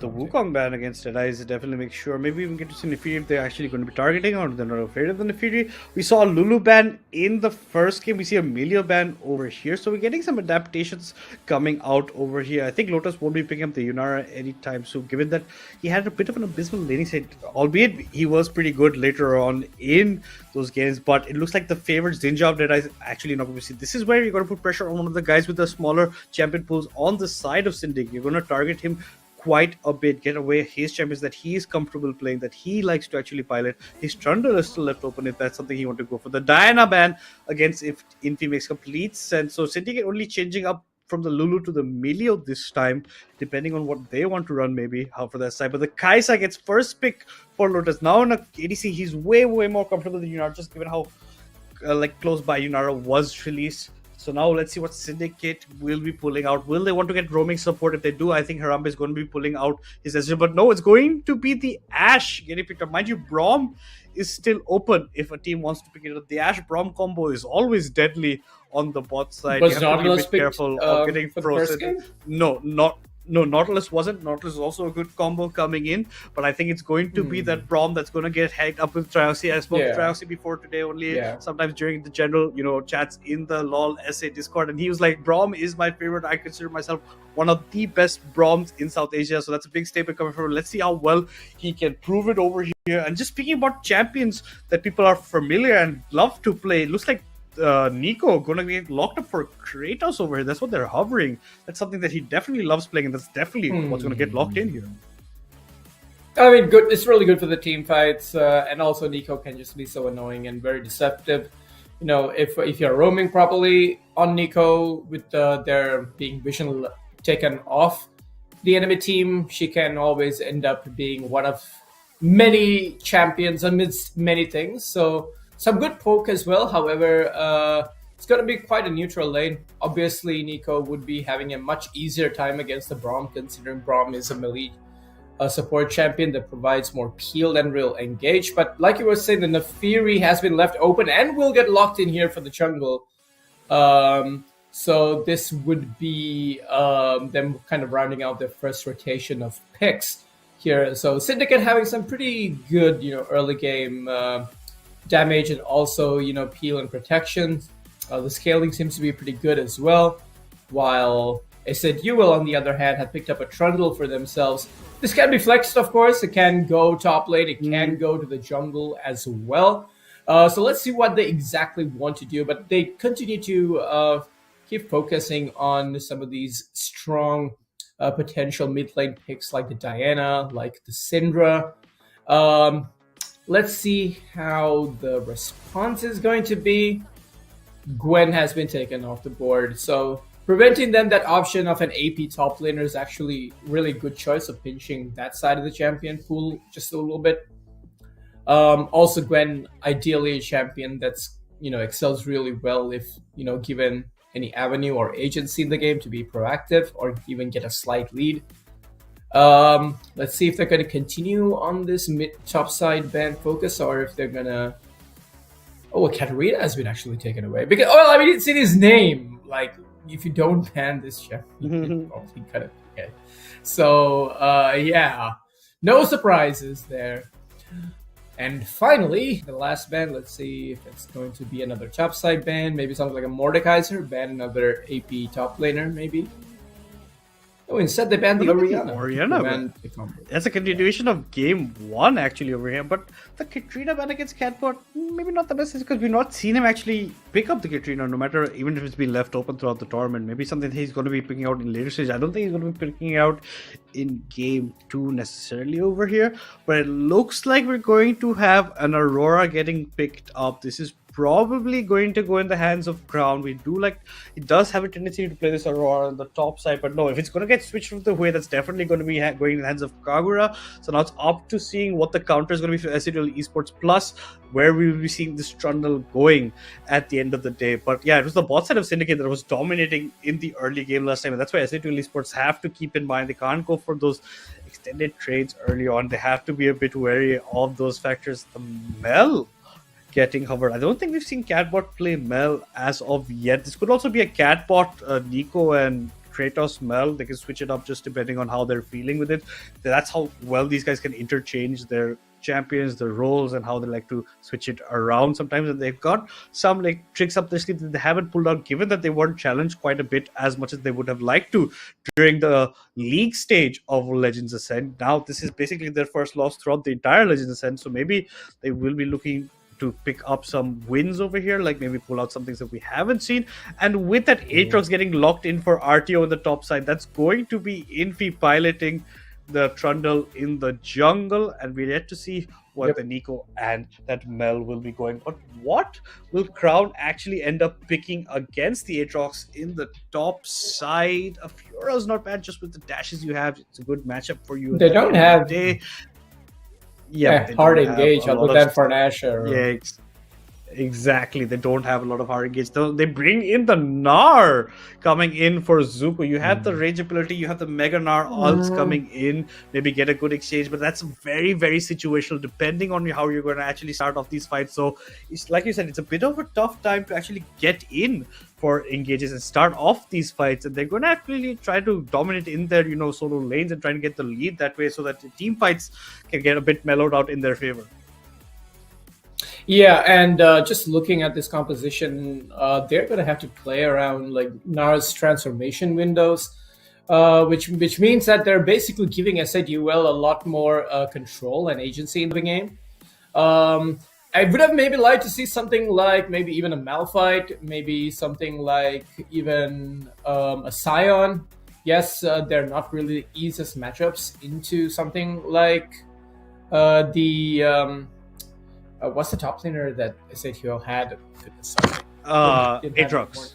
Evening coffee. The Aatrox, yeah. It still is not yeah, it's still not the most like traditional matchup, as in it's not going to be the easiest in the early game, but you will have that scaling advantage and like a big beefy boy in the top lane. But now they have a Gnar who's kind of just a lane bully and a bruiser and can kind of hold his own against the Aatrox. So I don't know. I really do favor S8UL's draft in this. So we'll be back at the short break, guys, and share your thoughts on what you think is going to happen in game number 2. We'll be right back.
Alright, yeah. 1, 2, 3, mic check, what's up? 2, 3 on my back, it's tug. Light years ahead, just call me Buzz. Hitting a shot and sink with the boys. I feel like Joel and B, the process, yeah, I trust. Accolades got them swallowing the words, cause I know that they doubted us.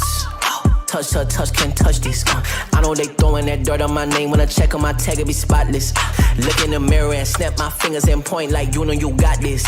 Winning man, winning man, winning man, winning man, winning man. Who gon' stop this? No one. Give it all I got. I'm going to the top. I'm going in. Right on the way to the top. Right on the way to the top. Right on the way to the top.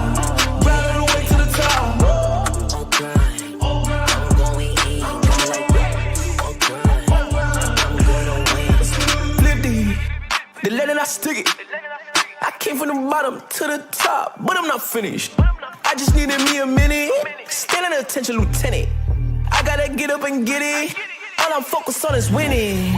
You not gotta cheat code. We win until the clock gon' hit Z. Whoa, I'm fighting my way back like I was Nemo. Do it, I am a dynamic dude. Whoa, win, win, win, and win. That's right, my nickname is winning. Gotta walk in the building, gotta inspire the children. When they see my ambition, I'm not a regular civilian. Give it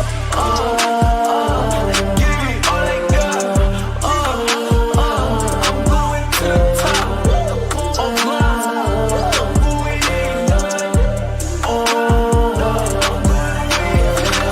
Right on the way to the top.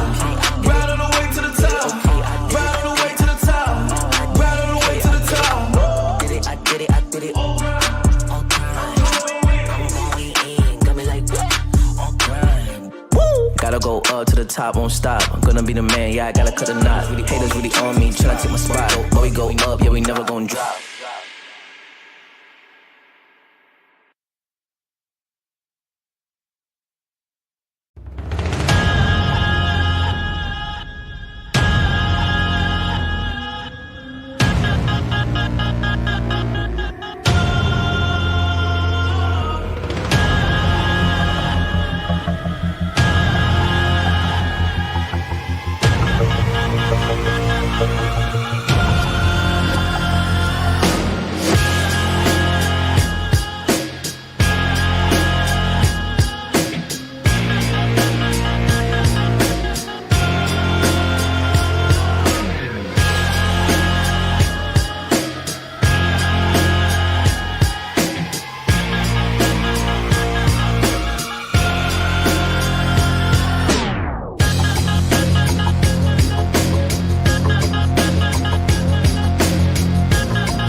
Alright, yeah. 1, 2, 3, mic check, what's up? 2, 3 on my back is tug. Light years ahead, just call me Buzz. Hitting a shot and sink with the boys. I feel like Joel and B, the process, yeah, I trust. Accolades got them swallowing the words, cause I know that they doubted us. Touch her, touch, can't touch these. I know they throwing that dirt on my name. When I check on my tag, it be spotless. Look in the mirror and snap my fingers and point like you know you got this.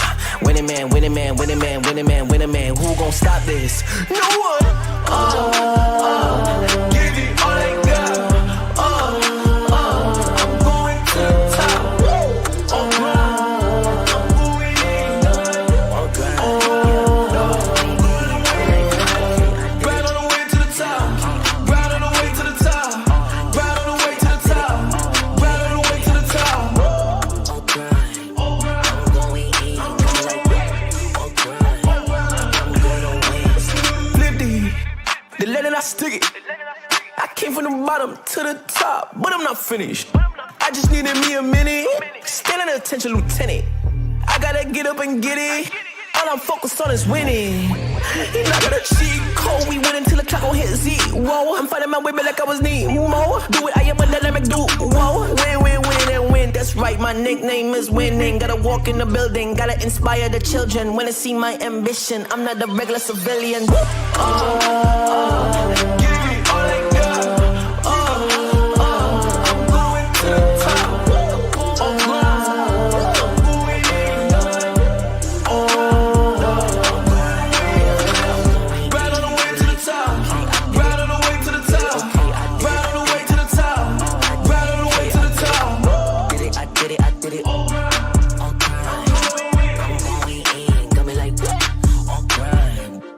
Gotta go up to the top, won't stop. I'm gonna be the man, yeah, I gotta cut a knot. Really haters really on me, tryna take my spot. But we go up, yeah, we never gon' drop.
I think Madness might be muted. But Oh, yes, welcome I'm back very to Legends of Sun South Asia. We're back for game number 2 of S8UL versus Syndicate. And we are in the playoffs, ladies and gentlemen. Best of 5, full fearless draft. And in case you just tuned in, Syndicate actually took a game off the undefeated S8UL Esports, who actually went undefeated in the group stage. So the first game of playoffs, they actually ended up dropping, but now we're in game 2. And this time they seem to have a much more rounded up draft. They have some very good options in terms of the scaling with the Mel, as well as the Kaisa, as well as the Trundle as well. It can be quite a menace if left unchecked. So let's see how they want to approach this early to mid game. What do you think, Madness, is going to be the favoration coming into this second match? I give it to S8UL actually.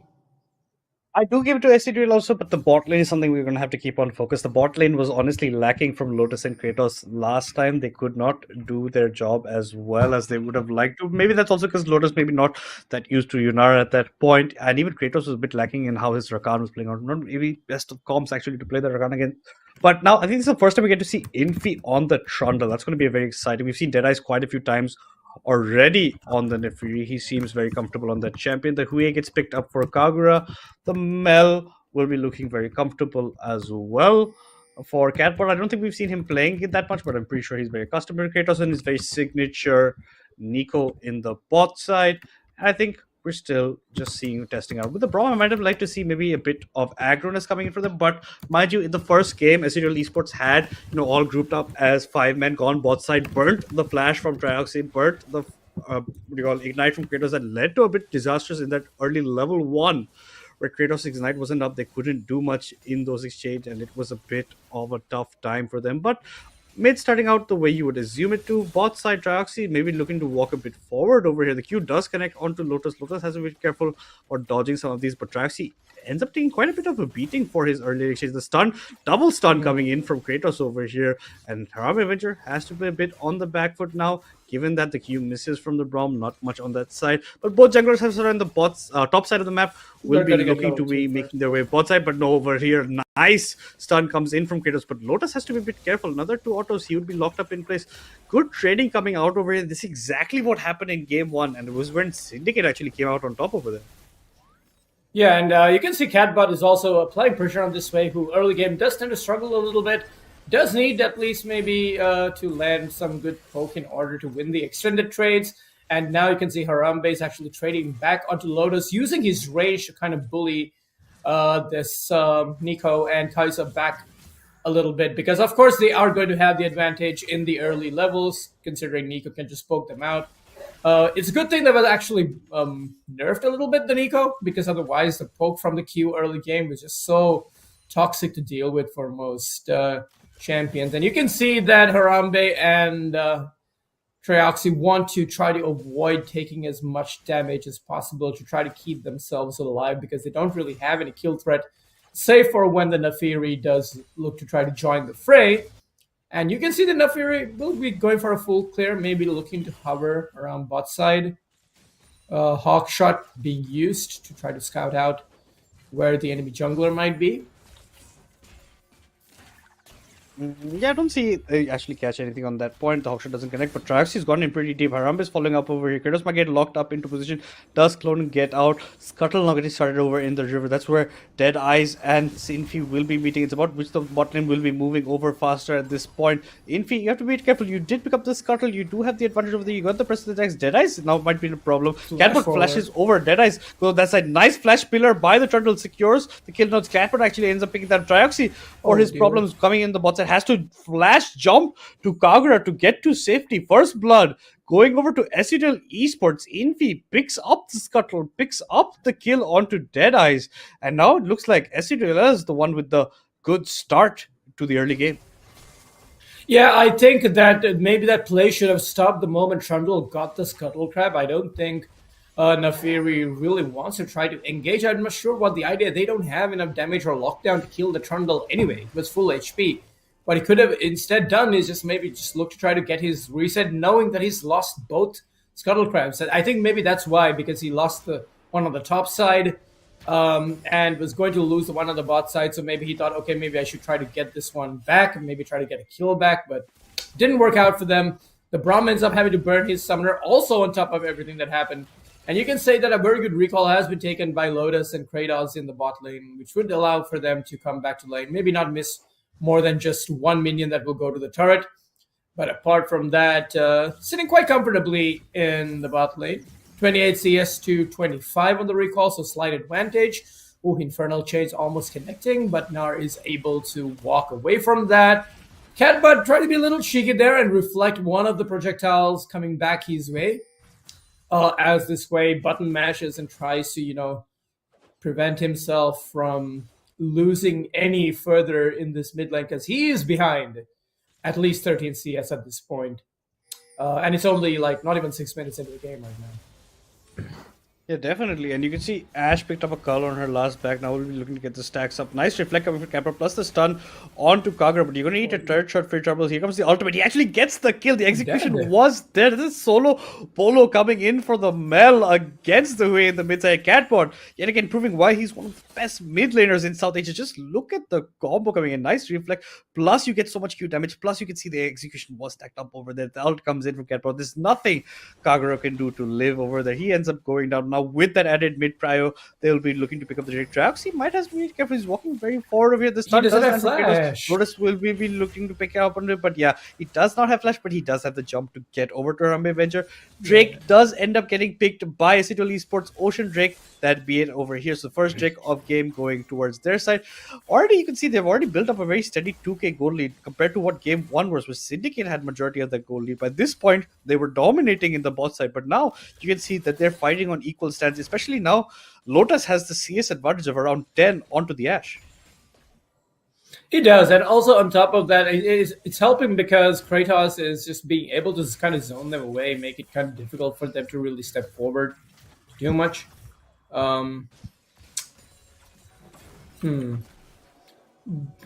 There seems to be... Okay, never mind. I thought that was me. The stream kind of paused for a moment, so I wasn't sure if it was me or somebody else. But now you can see Deadeyes has kind of wandered into top side, look to try to push this wave out under the turret, so they have some priority towards the grubs.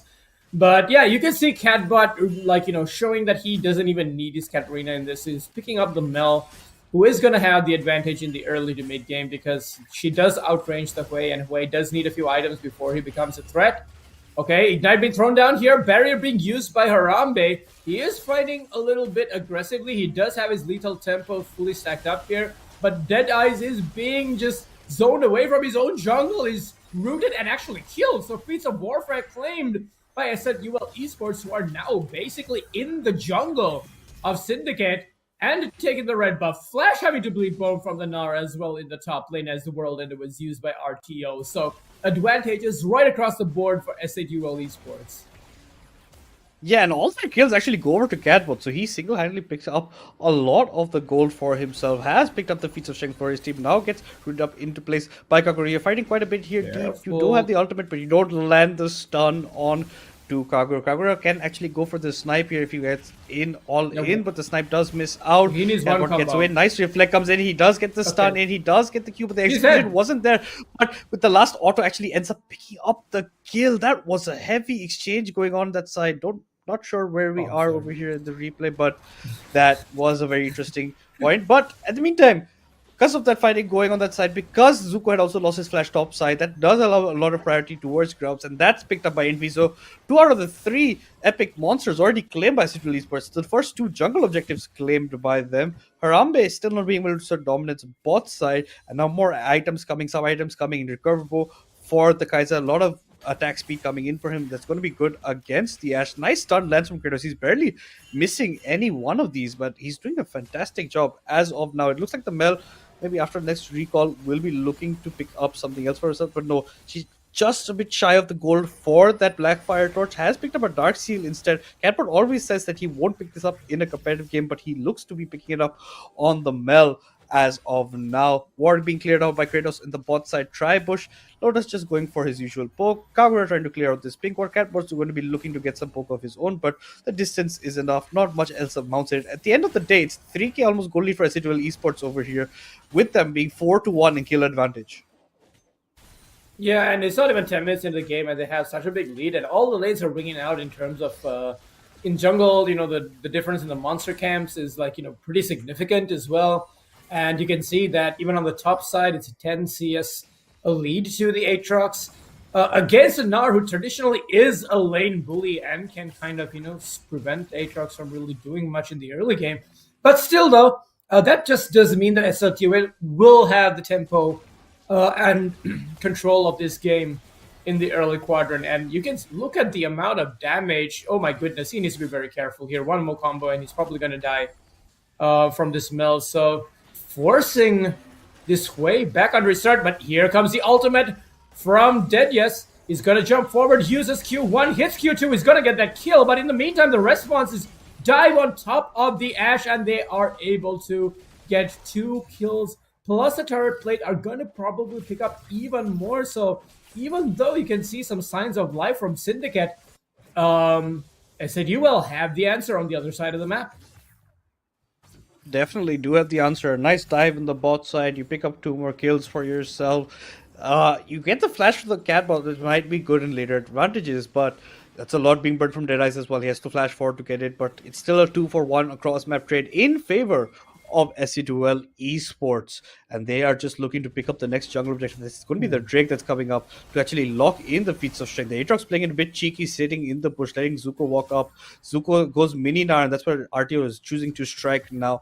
Like you said, you should be a bit more late bullish with the Nar. You should be keeping your spacing. You should be allowed to do a lot more damage. RTO Like should be a this. bit careful. Zuko should be going a bit further as well. He doesn't have a ward in the bot side bush, so he's maybe a bit wary of maybe a gank. But yeah, he has to be a bit more aggro to actually take advantage of how it's going. But Drake has now been started up by the Trundle. Kagura is taking quite a beating before Drake is actually even being started properly from his side of the team, and he has to be careful about the damage coming in. This stun lands, it could be a bit enough. The ult comes in with the execution proc coming out. It's going to be the kill on to the way, but in the meantime, Lotus channels his ultimate, goes on the backside of her Adventure. Not much he can do. He's left alone by his support. Drake gets picked up. Feats of strength for S8UL Esports, and they look like a completely different team compared to game 1. Well, maybe that is the fact that they are absolutely running away with this early game. They have, oh my goodness, they have almost 5,000 gold in the lead, and we're only 12 minutes in. Like, this is complete domination by the side of S8UL Esports. They pick up their first turret at 12 minutes and 23 seconds into the game. They have all 3 grubs for the added pressure, and you can see that this Mel mid pick really is paying dividends for them. The Nico also like such a good pick. Like when you did mention that the Ashe Braum combo is available, I'm thinking where's the engage? Yes, the Braum is good to keep them safe, but maybe they want to maybe try to pick up something like an Ashe Leona, MF Leona, like MF Rel, some kind of wombo combo that they could try to use. But now RTO is kind of alone, has to use his World Ender to try to escape. Q1 lands, Q2 does land, he's smited to being slowed down. Crown? Oh my goodness, he actually flashes back out instead of using his Mega Gnar, and now here comes backup. The Avengers are assembling in the jungle, and Infi has cast Subjugate on top of Crown here, and Crown is going to have to run away. Deadeyes, being a scared little puppy, also has to run with his tail between his legs because this Nafiri is not a scary wolf at this point. He's level 9. He has no assists, has a vision score of only 9, while Trundle has completed, well, basically a full item and is going to be sitting on a lot of gold as well. So lane swap also having come in now effectively. Yeah, it does come in effectively. Now, Kagura is going to be a lot of pressure underneath his turret. There's a lot of damage that can come in. They can even maybe look to go for something especially fancy, but no, they're just going to pick up turret plates. Nothing else coming out of it. You can see even now Trioxy is going to the top side to maybe help his Hue at the end of the day. The Q lands from Trioxy. Kratos might get locked up in place with another auto attack. That's exactly what happens. The stun comes out from it. The Void Seeker misses from Lotus. They're trying to maybe go for more, but I don't think it's actually warranted at this point. Bot side now it's Crown versus RTO over there. Not much can come of it. The Q lands into a clone. This might be Trioxy in a very tight spot, but no, he does get out of it. Now you can see Zuko trying to assert dominance on the bot side. 2/3 of the way up to his Trinity Force as well. But even now, for the Aatrox, nothing has also been completed. But first turret looks to be going down in the top side. They don't have the minion wave. That's why they're just actually chucking down the next one as well. They're zoning out Trioxy and Kagura. They're not being allowed to actually get any XP or of any sort. Trioxy has to be careful. Here comes the pillar. Nice stun up over here. Trioxy does jump over to Kagura. That does help him. But look at Trundle. He's just dancing in their face. Not much they can actually do against the Troll King. And now turret number 1 will be looking to turret number 2 actually looking to fall down, but Lotus gets hit by the enchanted arrow underneath the turret, and there comes the ultimate from Kagura. That's going to be Lotus burnt down, but no, the ultimate may save him, but no, the shutdown from the turret shot actually gets the kill for Kagura. Now Trioxy has to flash away from that. Here comes the TP from the Mel. He's coming into the fight very hot. Catbot flash forward with the stun, actually picks up the kill onto the Hue. That leaves him to pick up the kill on the Braum. In the meantime, Turtle ends up picking off the scraps of the Ashe from the Rift. At the end of the day, a 3-for-1 in S8UL's favor. Yeah, they use everything on the Kai'Sa there that they didn't have any follow-up I mean, it's only 15 minutes into the game, Madness, so they had to use their combination, try to hope to kill that ADC. I think at the end of the day, Lotus kind of flashing into his team over there as well. I think he would have died anyway. So maybe he could have saved the summoners. But now, as the game is paused and we take stock of inventory, you can see that there is a 7,500 goal lead at this point in the game for S8UL Esports, and the rift kind of does belong to them at this point. So I don't really see an avenue of comeback unless S8UL really start to throw the game and start giving some kills back to Syndicate. But I don't think they want to drop more than one game. I don't think they intended on dropping a single game this entire tournament, if you ask me. But hey, it's not always about me. Sometimes it's about these teams. Sometimes it's about these players. And Madness, at least we do have a series, on our hands. And it's good to see teams like Syndicate actually come out, with wins against some of these teams that they're looking to just completely dominate them. So depending on how this game plays out, I really don't see this game going past the next 15 minutes. I think that within the next 15 minutes, the Nexus is probably going to fall, at least at the rate and the tempo that S8UL are playing this, and also the fact that they have completely outdrafted the enemy composition, unfortunately, for Syndicate fans. But what are your thoughts so far on how things are progressing? I think it's going exactly how we thought the draft would be going. The Trundle pick looks pretty nice. Deadeye's getting caught out too much as well. Is a bit behind in XP in terms of camps as well. Couldn't do much to catch up. Ash could not be looking to get picked up as well at that point. It's looking a bit tough from their side, but at the end of the day, it's not what they wanted. The pick's not coming out the way you want. Trioxy's not doing that well with the Braum, plus the combo. Like you said, lacking the engage, not doing much. The team fights coming out in favor of S8UL Esports, plus objectives going over to their side. This is the kind of pace that we expect from a team of S8UL Esports caliber. As we come into basically a stop motion picture over here, you can see that Deadice is just basically fighting for every single camp that he can get at the end of the day. And the Mel is massive. This is a catboard that's 7-2-1, 7 stacks in the Magi. The Shadow Flame completed, the Blackfire Torch completed, the Hue still yet to complete his Liandry's as well. Only has the Fated Ashes component of that bot side. If we could look, it looks like Ash has gone the Yuntal's route, while the Kai'Sa has gone the Kraken Slayer into the Kinsus, and it's looking a bit hard for Syndicate. Like you said, this is pretty much S8UL's game to throw at this point, and I don't see them doing that anytime soon, especially how game one went. They're looking to get a bit of revenge on top of Syndicate, and it is looking a bit hard for anything Syndicate can pull out over here. They're looking for maybe a dive top side, but will this be successful? RT is going to be walking into them. The Inner Arrow does connect.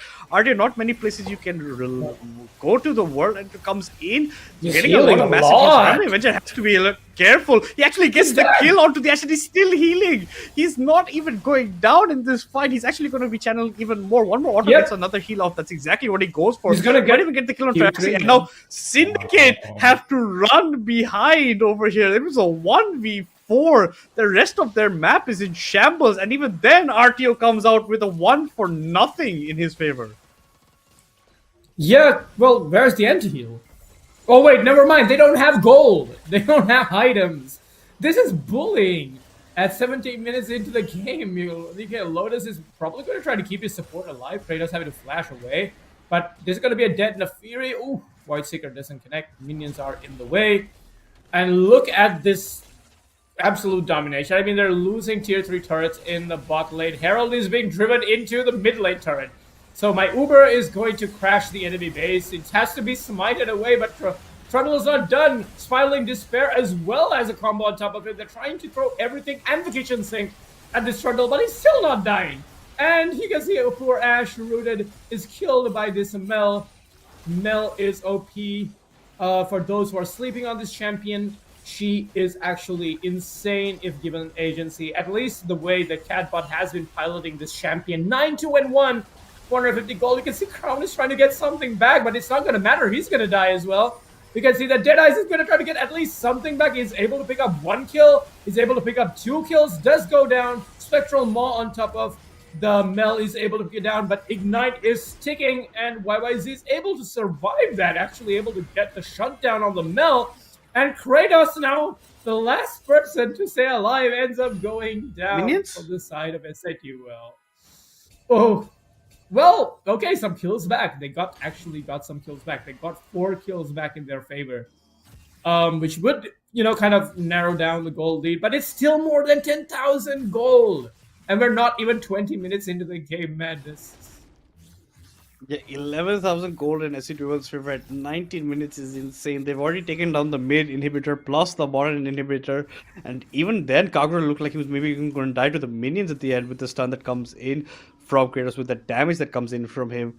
And it is looking a bit tough. Whatever that SAL can pull out over here, I don't think Syndicate has an answer to it. Looking to maybe just pick up Soul and go for the end. If it's not that, it's looking like the match is going at a faster pace.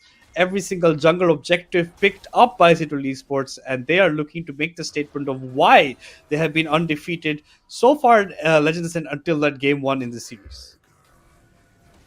Yeah, you can just see that their macro is much better. Their understanding of drafting around team comps and playing around specific champions seems to be also really good.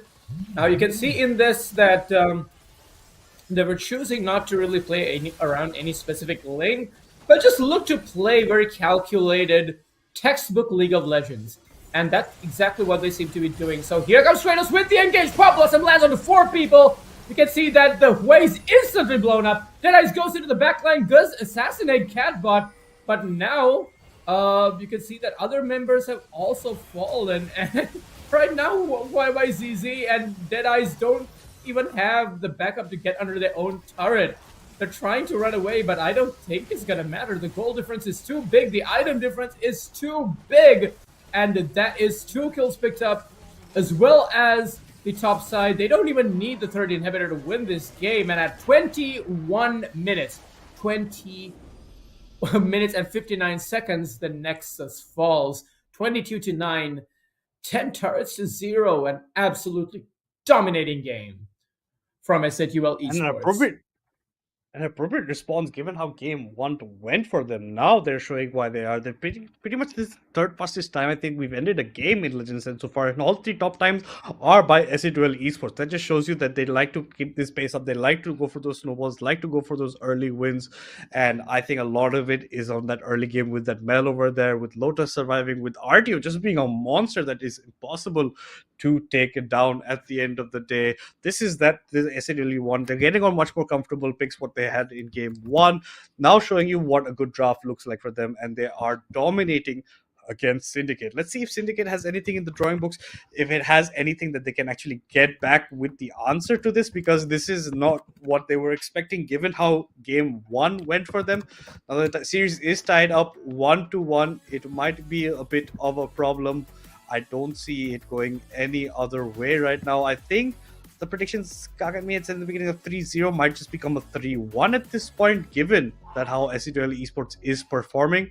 They are looking definitely back up to the mark. I think the game 1 was just a jolt to put them back into reality that this is a series that has to be taken very seriously. Given that this is the upper bracket semi-final 1, you really want to take this down as quickly and as fastly as possible.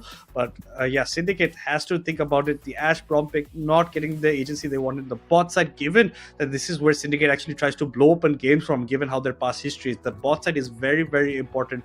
And the Kai'Sa from Lotus was very, very strong.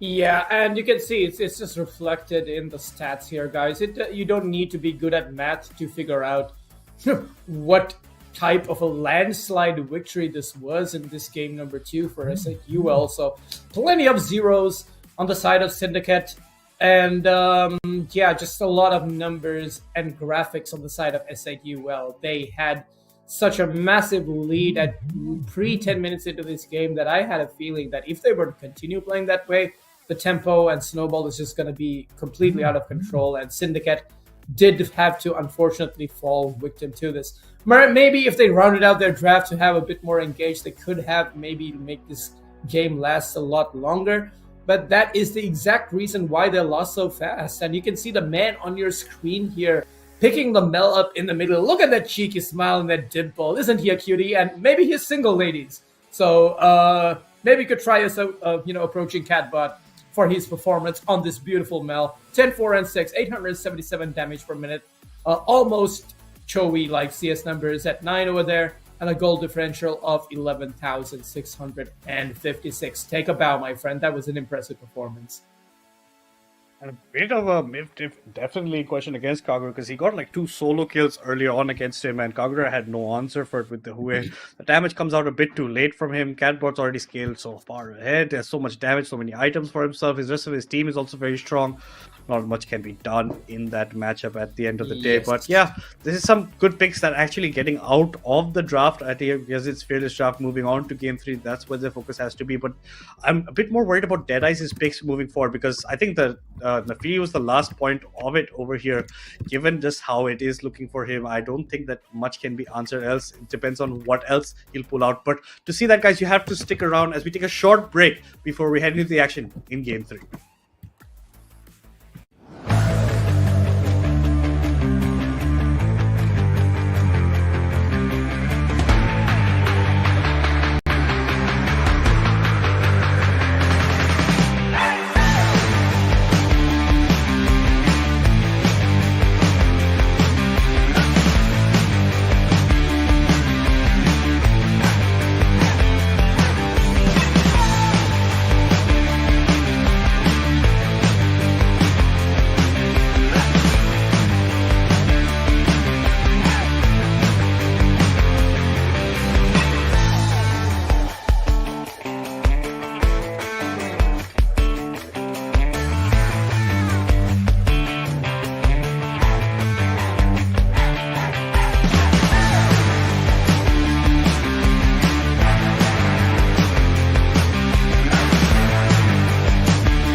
Guys, welcome back to League of Legends, Legends Ascent South Asia. It's me, Madness, alongside Hades for Game 3 over here, which is starting to look like a pretty good series, right? Just given how Game 1 was. Not expected that Syndicate, pretty much the underdogs coming into this matchup between S8UL Esports, take Game 1 pretty nicely. It was a bit of a roller coaster in terms of goal, in terms of how the fighting was going over there, but Game 2 was pretty one-sided, if I might say so myself.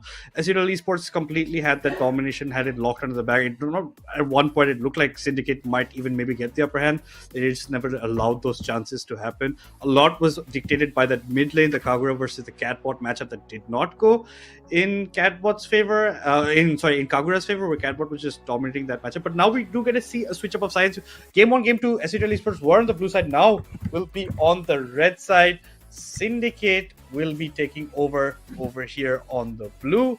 Let's see if they have any spicy first picks coming in for them over here on them side, because it does alter a bit how you want to draft, given that you know that you get the priority of that first pick here. Let's see if there is any innovation coming in to the draft coming in as well, because it's a bit hard to actually anticipate what they will do, if they will pull out front, because now they have some momentum behind their backs. Now they're having a bit more fun in this series. Now they understand. Now they're showing why they were undefeated throughout the entire, Legends Ascend League stage, and why they had that much domination.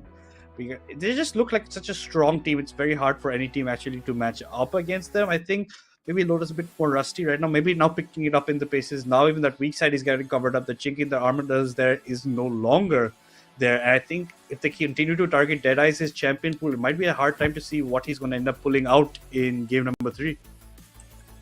Yeah, and I think they might continue to go in that direction. You could see there was a lot of top-heavy bans from the side of... well, actually, both these teams actually choosing to ban on top side a lot more often. But let's see if they're going to change that around as we jump into the draft. Ladies and gentlemen, if you are just tuning in, this is League of Legends, Legends Ascend South Asian Tournament. And we are in the playoff stage as S8UL Esports, the number 1 team currently in this tournament, taking on the number 4 place team from the seeding coming in from group stages, that is Syndicate. And they're playing on the blue side today. So Orianna and Syndra being taken off the board. This time they have moved around their mid bans to the first rotation instead of saving for a second rotation. You can see Blitzcrank being taken away. They don't want to give that pick potential to a player like Kratos. But if they did their research, they would know that Kratos is mostly really good on these enchanter type supports and utility supports. But maybe they're afraid of the pick potential, afraid of the surprise curveball that might come in their direction. Some early game bans being invested here by S8UL Esports, taking away the Xin Zhao. And of course, Infizz Diana is being banned away here. I mean, Catbot can play in mid lane as well if wants to. So no surprises there. Let's see what the final ban is going to be on the side of S8UL Esports in this first rotation.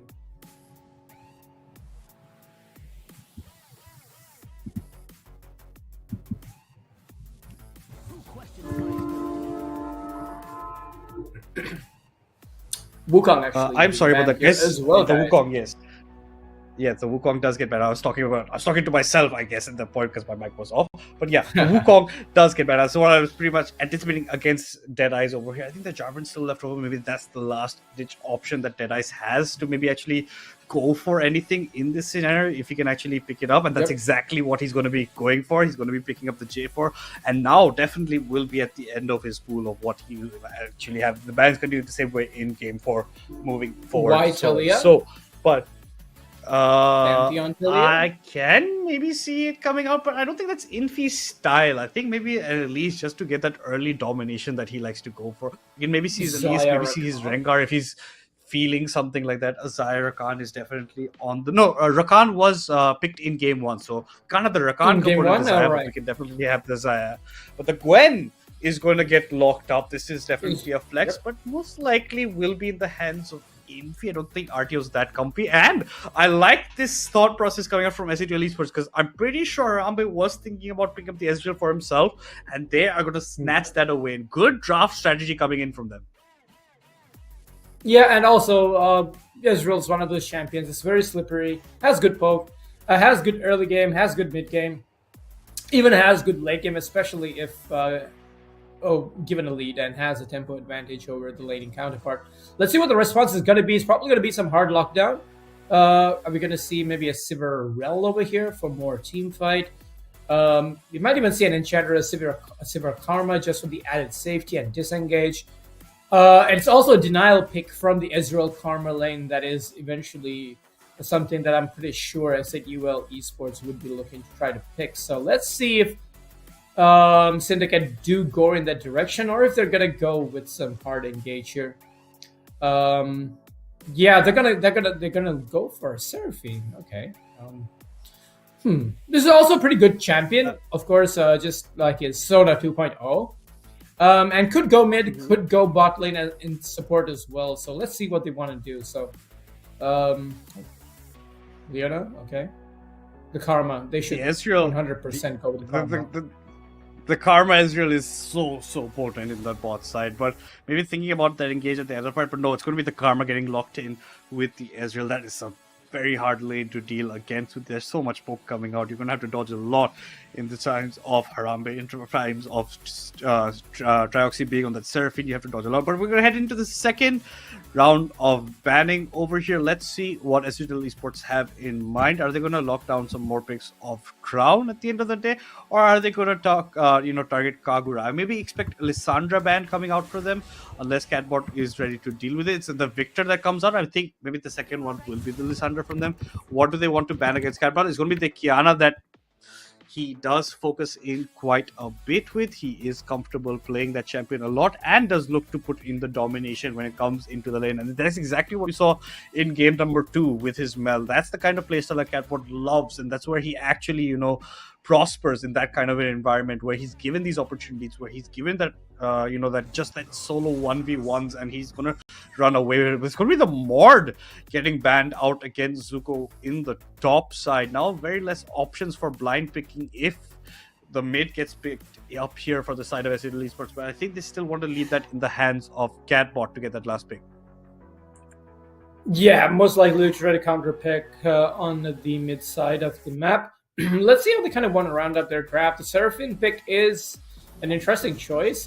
Still could go mid, so let's see. They banned the Iloe, so taking out some of the team fight potential. But again, I look at this combo. Yes, they have good poke. Yes, they have good damage output, but they don't necessarily have any hard engage right now. Oh, Colette did get a bit of a rework, which would kind of push his win rate up across the board in solo queue, but probably not the right champion to blind pick into such a prominent top laner, but instead it's going to be an Ambessa. So this is a good option. Ambessa is a champion that can just cause a lot of disruption in team fights, especially if he's able to just land an ultimate and jump right into the backline. Also, with Jarvan Cataclysms to kind of, keep people locked up in place, as well as, Sivir ultimates to kind of boost their speed up.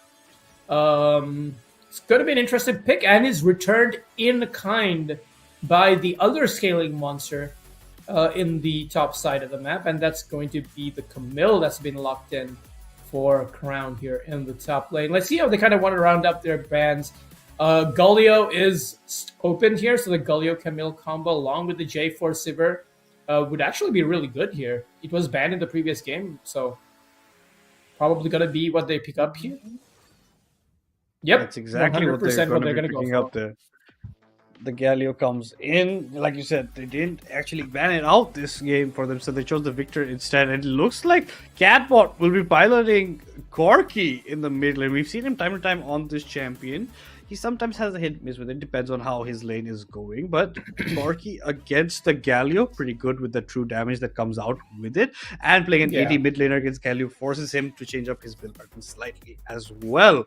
So it does cause a bit of nuisance on the side. But S8UL Esports look very strong. So does Syndicate at this point. But S8UL Esports is a lot about that poke comp coming out from the Corki R's with the Ezreal QWs plus the Mantra Qs coming in from the karma. So there's a lot of poke. If you get it out before team fights, you can actually whittle it away. So you have to take it slower on their side, whereas Syndicate is just dive on opponents, lock them up with the Cataclysm, lock them up with the ultimate from the Camille, have Galio fall from the sides. You have a Seraphine ultimate as well. So their team fighting on the side of Syndicate is exceptionally good over here.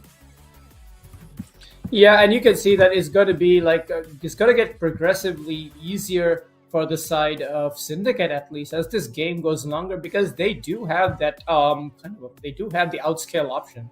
Yes, they do.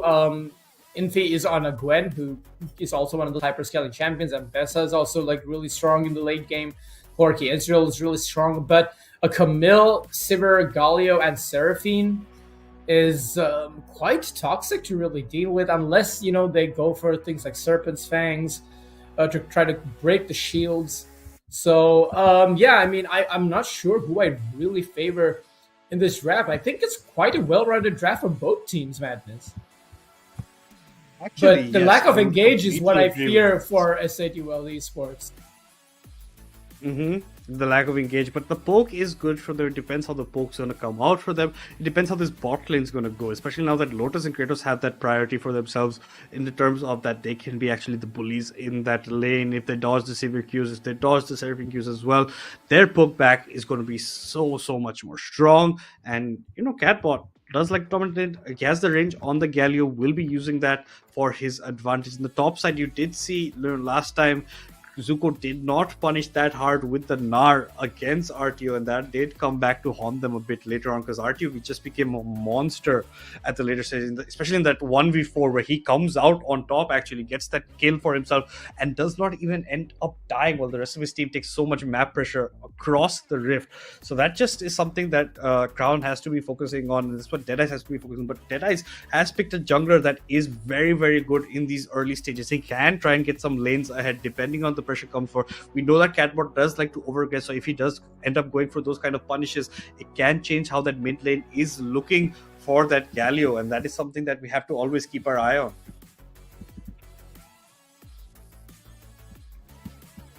Yeah, and just looking again, I'm just trying to figure out how they kind of want to play out their laning assignments. And how they're going to look to try to rotate around the map, because a team that has the poke is definitely going to have some advantage early to mid game madness. If they move around as 5 and are able to just chunk down the enemy and prevent them from walking up to contest objectives, will give them, in a sense, a really good start to this game. But what I am scared for is if they're able to, use their fancy footwork, if they're able to dodge all this poke coming their way, and if they just single-handedly pick out one member, the team comp that has this, Sivir, Galio, Jarvan, Camille combo can absolutely run away with the game if they are able to get any picks. So it's going to be super exciting to see. I think they shouldn't be falling for the early game shenanigans of S8UL Esports. They need to play kind of calm, calculated, proactive. It's okay to give up a couple of early game objectives if the game isn't going in your favor, but you shouldn't be trying to give away too much, because you saw in the previous game, Madness, that if given just a slight lead in the early game, they absolutely take the game into their hands. And that is the caliber of team that S8UL Esports really is. So Syndicate have a lot to prove in this game number 3. And I think with this draft, they actually might even able to come up with a win if S8UL Esports are caught slacking or sleeping on the job in this game. Definitely, it is that kind of a problem, and it's about how they actually go for those team fights, especially around the first crowds or around that first Drake, depending on that kind of a matchup. Especially if you're going to lock them in such a tight spot, like with the Camille out, with the Cataclysm, the Seraphine follows through as well. You have so many people just CC'd for days over there, so you can actually go for so much more damage at the back end of it. But before we head into another part of talking, guys, please make sure to follow our social media. The link is in the description box below. Make sure to follow the LOL Discord INSA. Talking about the LOL Discord INSA, we do have a fun event coming up. We have the weekend skirmish, and it's a bit different different compared to the last weeks. We have 4 weeks in total that will be taking place, where you'll have a leaderboard where you can actually participate and actually end up picking up cool prizes like skins, and there might even be prize money. Who knows at the end of the day? It depends on how you look to see it and how it will actually end up happening for you. But let's just hope to see that you guys participate. We like to see friendly faces from time to time. The registrations have already begun. Just head over to the LOL Discord INSA and see the weekend skirmish. Under that, it's going to be tag yourself in team 1. That's all you have to do. Tag yourself in week 1. That's all you have to do to actually register for our fun events. And please make sure you show up, because it's definitely a fun time. You make a lot of fun individuals. It is auction style, so it's bidding wars at the end of the day in this area, so it's going to be a fun matchup. But yeah, getting back to the game at hand, it is 1-1 in this best of 5 series between S8UL Esports and Syndicate. Syndicate did manage to take game 1 in a bit of a bloody fashion, but game 2 was definitely domination from the side of S8UL Esports before we are heading into this game 3 to see which team will actually gain that momentum in this series and take it at least 2-1 heading into game 4. Yeah, and I do have a feeling that this game might go in favor of S8UL, considering they have the momentum on their side. But I would really like to see Syndicate maybe try to, fight and come back in the second game and make it a closer series. I don't think any team has really given, apart from Cacao Gaming, really given S8UL tough games, or even a loss in this tournament for that matter. But I don't think we're going to see any fancy level 1 shenanigans. It's just like, no, absolutely zero crowd control on the side of S8UL Esports. A lot of poke, some good all-in potential from the Ambessa and the Gwen, but I feel like S8UL are kind of on a timer to kind of make something work for the team with no engage. How are they going to win team fights? RTO was sitting in the bush trying to get some damage onto Crown. RTO comes off way for worse.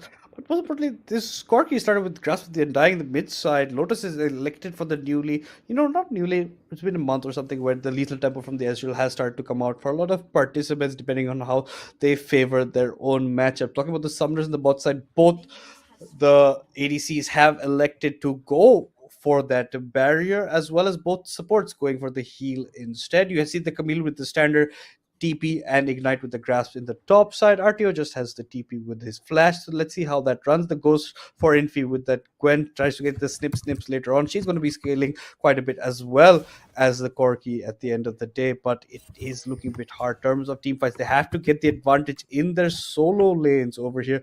Jungler is going to be starting on the opposite side of the map. You'll see Deadeye's on the bot side over there, while Infi's on the top, going in the opposite directions and seeing how that lane progresses for themselves. Bot side, top side actually still continue. RTO a bit still worried for this damage over here, but does have the Dorn Shield to keep on healing up if he wants to. Arame Venture walking a bit too forward in this trade. He's going to get very, very chunked out over here. Lotus, they'll be looking to get the initial kills over here. Maybe one more Q could have been enough, but Trioxy is firing back. Lotus maybe overstepping his boundaries, but you get both summoners getting taken away from the Sivir. So that's now a flashless Sivir, a barrierless Sivir, as well as Seraphine burning her heal. Yeah, and that's just not respecting the Israel Karma in the level 1 is quite a mistake, and this is a mistake that's going to cost them quite dearly, because you can see that the poke is going to start to get even way more annoying. Now that the summoners are down, we might even see this Gwen do a full bot side target. But he doesn't have a flash. He has elected to go for a ghost instead. But again, you can see that the lane situation is not doing well for them. And you can see Galio is also having to, will struggle in this early game again. This cat bot with the grasp they have. You don't really see that very often.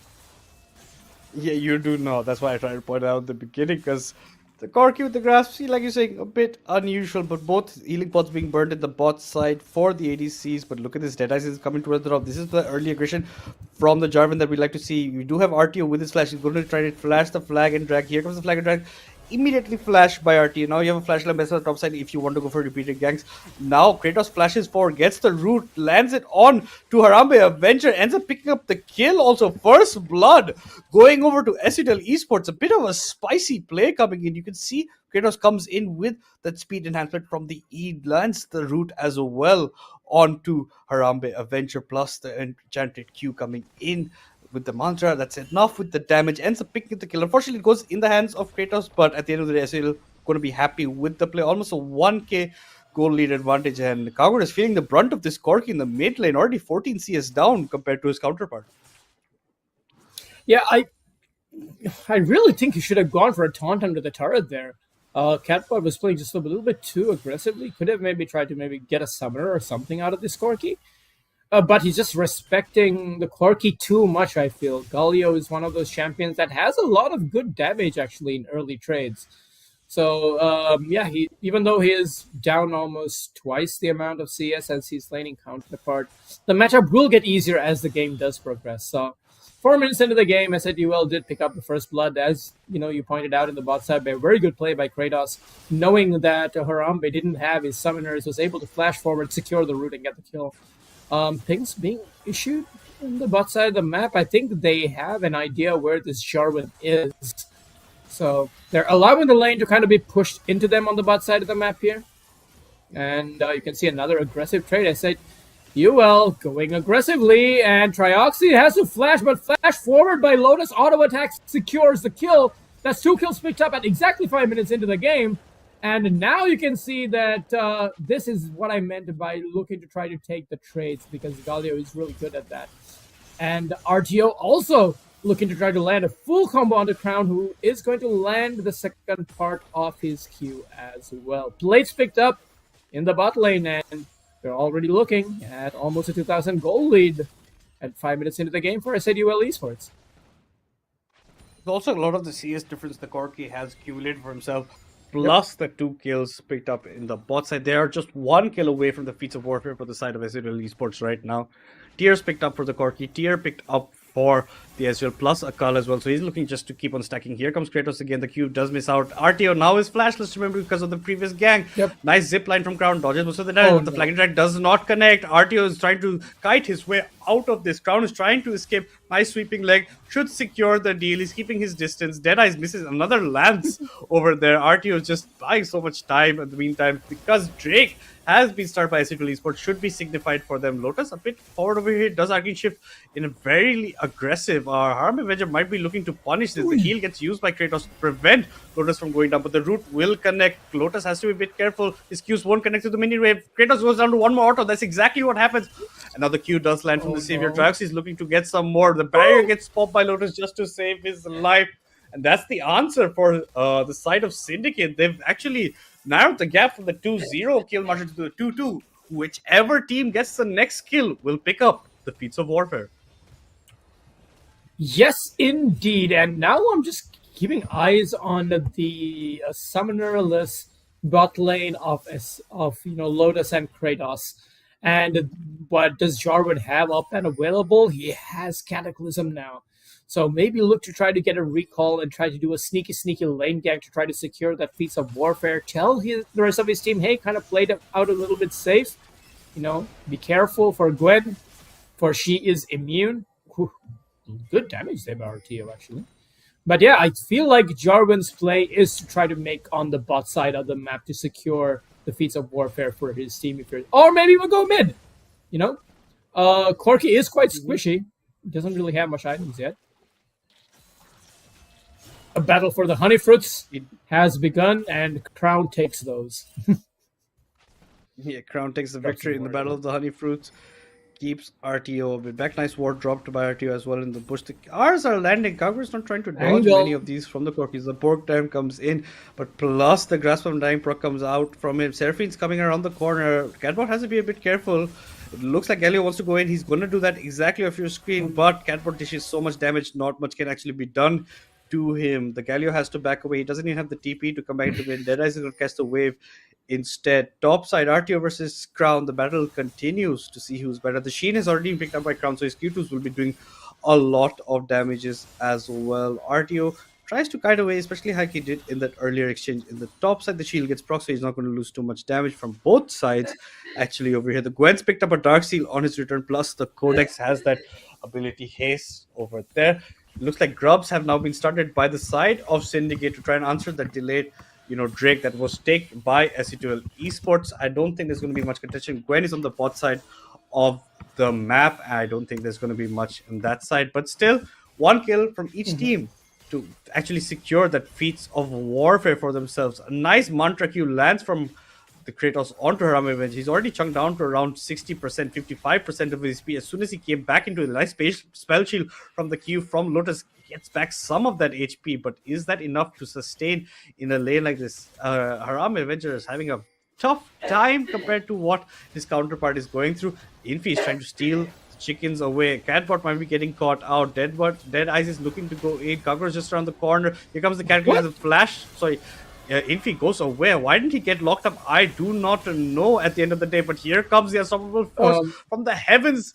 That will be the hero's entrance. But before that, the Camille had come into the picture from the TP from the backside. As you can see in this fight, I don't know why Deadeyes could not lock in Infi over here with his Cataclysm before that exchange broke out. But feats of warfare secured by Syndicate. Yeah, they could have done that a lot sooner. And also, what was the EQ Cataclysm flash out immediately? That was kind of like, did he get scared that he was going to get burst down? But they don't have damage. It's like 10 minutes into the game. They don't have full items. So maybe they could have played that a little bit cleaner. But I guess Jarvan was just like, okay, I'm just going to land a full combo, deal as much damage, and try not to die. Maybe that was his thought process. And I respect the play. He could have saved the summoner there, but demolish as well. Okay. This Cocky is doing a Tristana cosplay at the moment. Having the demolition there, considering, of course, he has a Grasp of the Undying. But are we going to see the Rocket Belt full AP Galio setup? That would really actually be very interesting and very cool to see, because a lot of squishy champions on the side of S8UL Esports, so might not anticipate the burst damage that would come out from a full AP Galio. Definitely, you can chunk it down quite quickly and fast. Before you blink of the night, your HP bar as depleted completely. But Crown RTO have been doing their exchanges top side. Crown early on did get a lot of help from Deadeyes in the top side with the repeat gank after the flash was burned from RTO in earlier exchanges. Kratos going to take the full brunt of Trioxy's spells over there. He's going to be fine. Nice spell shield by Harambe Avenger, get some HP back as well. But Drake looks to be in the minds of S8UL Esports players. That will be started up by them. A lot of trading top side. TP is going to be up for Crown anytime soon. It's still a bit far away, but Drake's going to be started on Spawn from the side of S8UL Esports. They're around 2k, 2.5k gold up right now, and these exchanges top side are going completely in RTO's favor, but he does end up eating a turret shot for his troubles. Jarvan doesn't want to look that side of the map. I don't think there's much avenue. They're maybe looking for a top dive instead. RT, you have to be a bit careful. There's so many people missing on the rift right now. You're going to have to back away. That's exactly what happens. That's after also Severe gets spotted in the ward in that bush over there. Yeah, and now looking at the state of the game, even though S8UL do have somewhat of a goal lead, you can see, that Syndicate are kind of making a comeback now. And hold the thought, because now you can see the Karma is caught out. The Israel ultimate does land on the 3 members, but the Galio ultimate is there to keep his team alive. And look at the damage that Lotus is taking, but RTO is in on the backside of this fight. Gets a kill onto Harambe Avenger. That's a double kill for him, actually. And the fight is going back and forth, but 3 members have died on the side of Syndicate, and blinking low HP bar on Lotus on this Ezreal in the mid lane. Definitely, and because Syndicate picked up the feats of warfare, and because first tower was taken by S8UL Esports, it depends on these jungle objectives to see who gets the feats of strength. The side of S8UL Esports only need one more to secure that stuff. They've already taken on the tier 1 in the bot side, now followed up with the tier 1 in the mid side. Lotus is looking pretty strong right now, has the Phage, has the Sheen, only 9 more stacks to complete of his skull before he gets the additional goal. Nice root going to land from Kratos, but I don't think there's going to be much follow-up given how low Lotus is, and he had just used his Arcane Shift as well. The Shojin has been completed by the Corki in the mid lane. So interesting things coming out from Catbot at the end of the day with the tier with these abilities that have lined up for him, looking maybe to build the Merc treads as well for himself. Nothing else coming out of it. At this point, it's 4.2k goal lead, a 4.3k goal lead for S8UL Esports as they try and continue to widen the gap between them and their opponents. And the way for them to do that is now you're having a composition that is going to start to come online at 2 items. That is when they want to kind of put their foothold down on this. So right now, what they should do is just look to try to defend their tier 1 turrets for as long as possible. Don't make it easy for Syndicate to try to answer on the other side of the map and maintain a good line of vision, a proactive line of vision that will kind of give them the information that they need. But Kratos is caught out again, and Dead Eyes is going in with the EQ drag combo and a Hex Up ultimatum actually being used. Now they're going to turn on the S8UL instead, who is left all alone, and he is going to die. Fancy feat there by the Galio is able to keep him alive from this Corki, who is just going to continue to just be such a nuisance. Like, it's so hard to step up. Crown has to be a bit careful. And speaking of being careful, where is Harambe's HP bar? It just absolutely disappeared. But, oh my god, Catbot, one rocket? No? Very close. Very close. If the Q had landed, that was definitely a kill. But he predicted that Galio would go on the left. Unfortunately, couldn't catch that up for himself. 5 stacks in the Dark Seal for the Gwen. As of now, the Thunder Sky completed for the Jarvan, the Trinity, for the Camille, the Probel for the Galio as well. But the Yuntal's just about completed for the Sivir, looking to be working up towards the Berserker Greaves.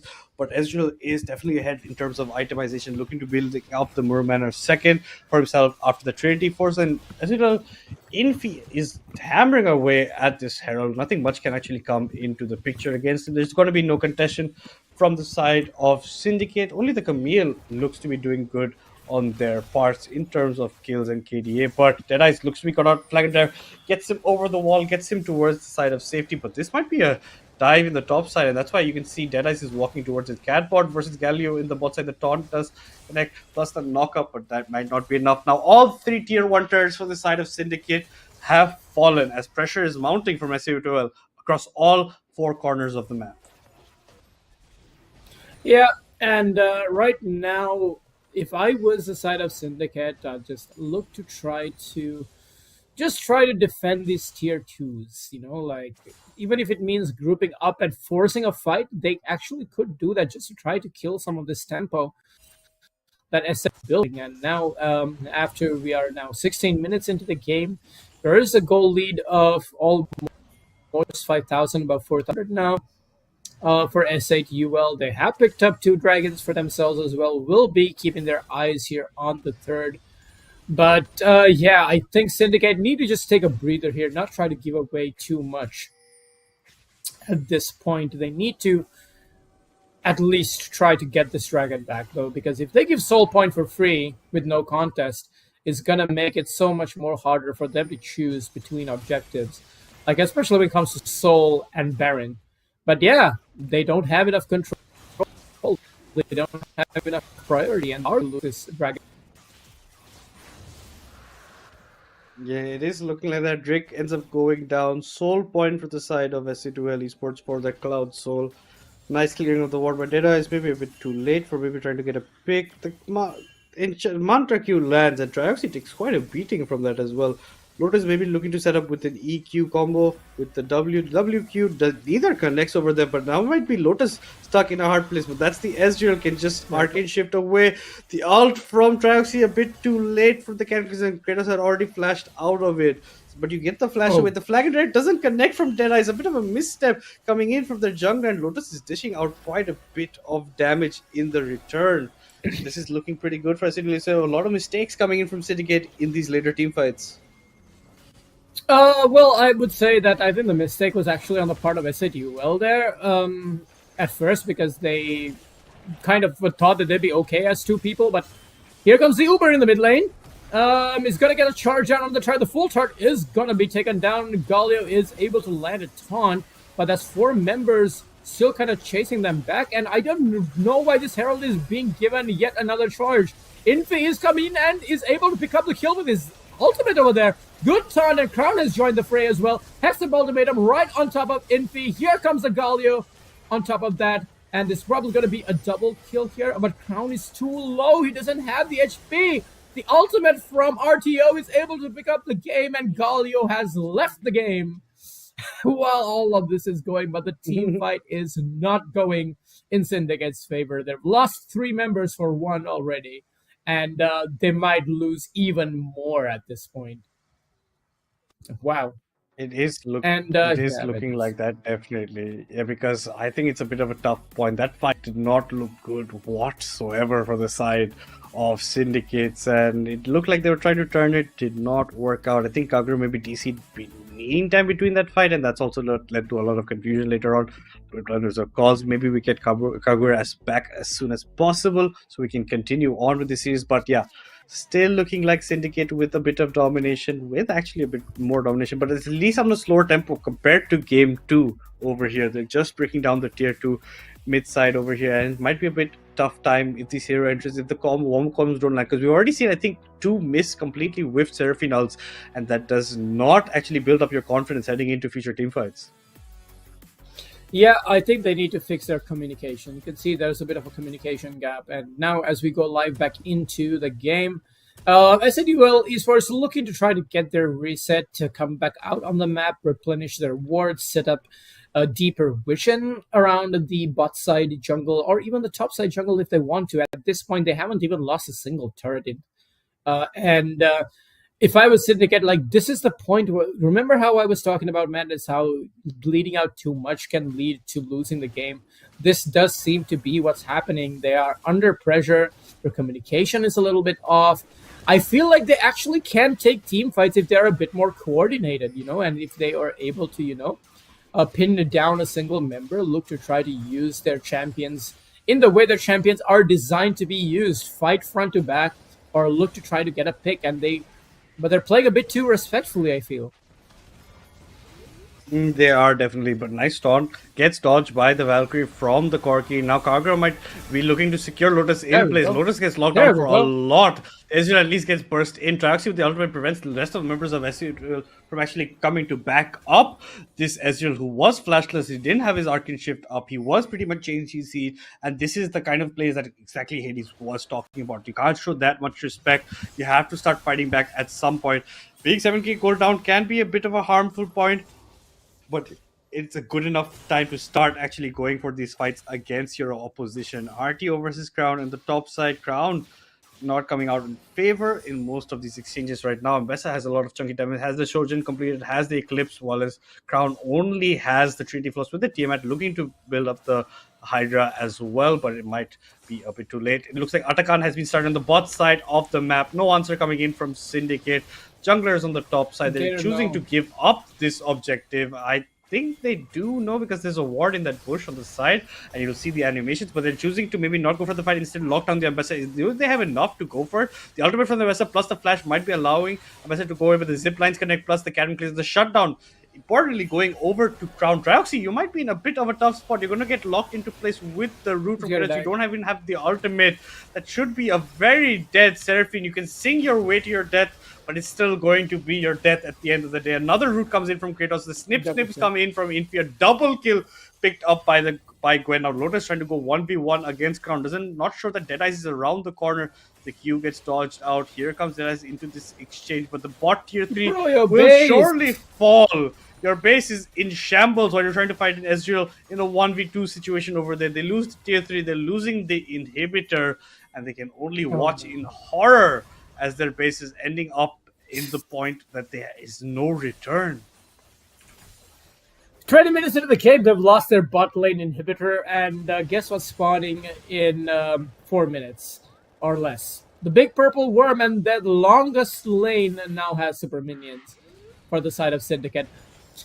This is not looking good. They could leave the Sivir down to clear waves in the bot lane, but this means that because of the control that S8UL have on the bottom side of this map, are definitely going to get this dragon absolutely uncontested. They're going to pick up Cloud Soul at just 22 minutes into this game, and YYZ, I'm not sure you want to be there, buddy, but they're going to go in for the engage. Kratos, again, the Seraphine all whiffs and misses everybody. The HP bars are too low. The Galio combination hits one person.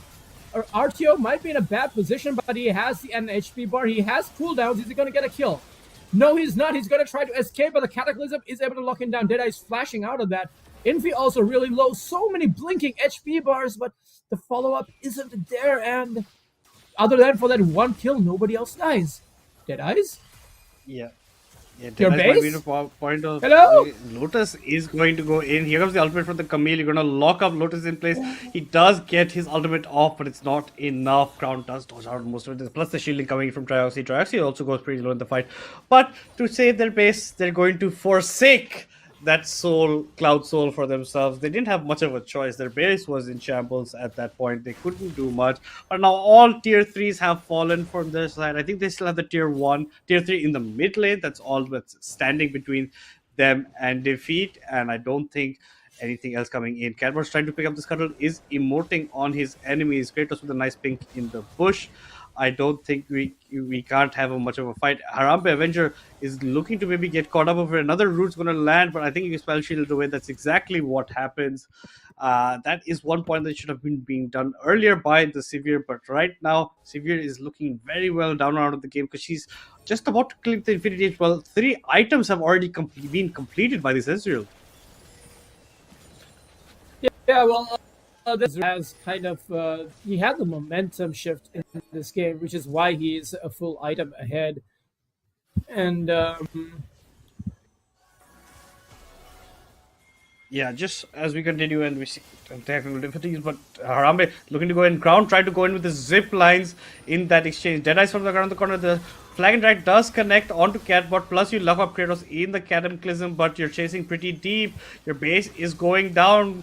Crown doesn't, sorry, if he doesn't mind this whatsoever, his team's ending up maybe even getting majority in this fight. It's still just a 1-for-1 at the end of the day. Deadeyes ends up falling down, so does Catbot. Lotus might be a problem. Nice flash away to, sorry, the arcing shift and flash away to get away from the elder from Seraphine, but you're losing a lot of members. Look at your base. Your base is no more. You are chasing it to the ends of the earth, and Gwen in the meantime is just going to snip away, get all the kills out over here. And Infi looks to be picking up yet another win for his team, another excellent fights for them.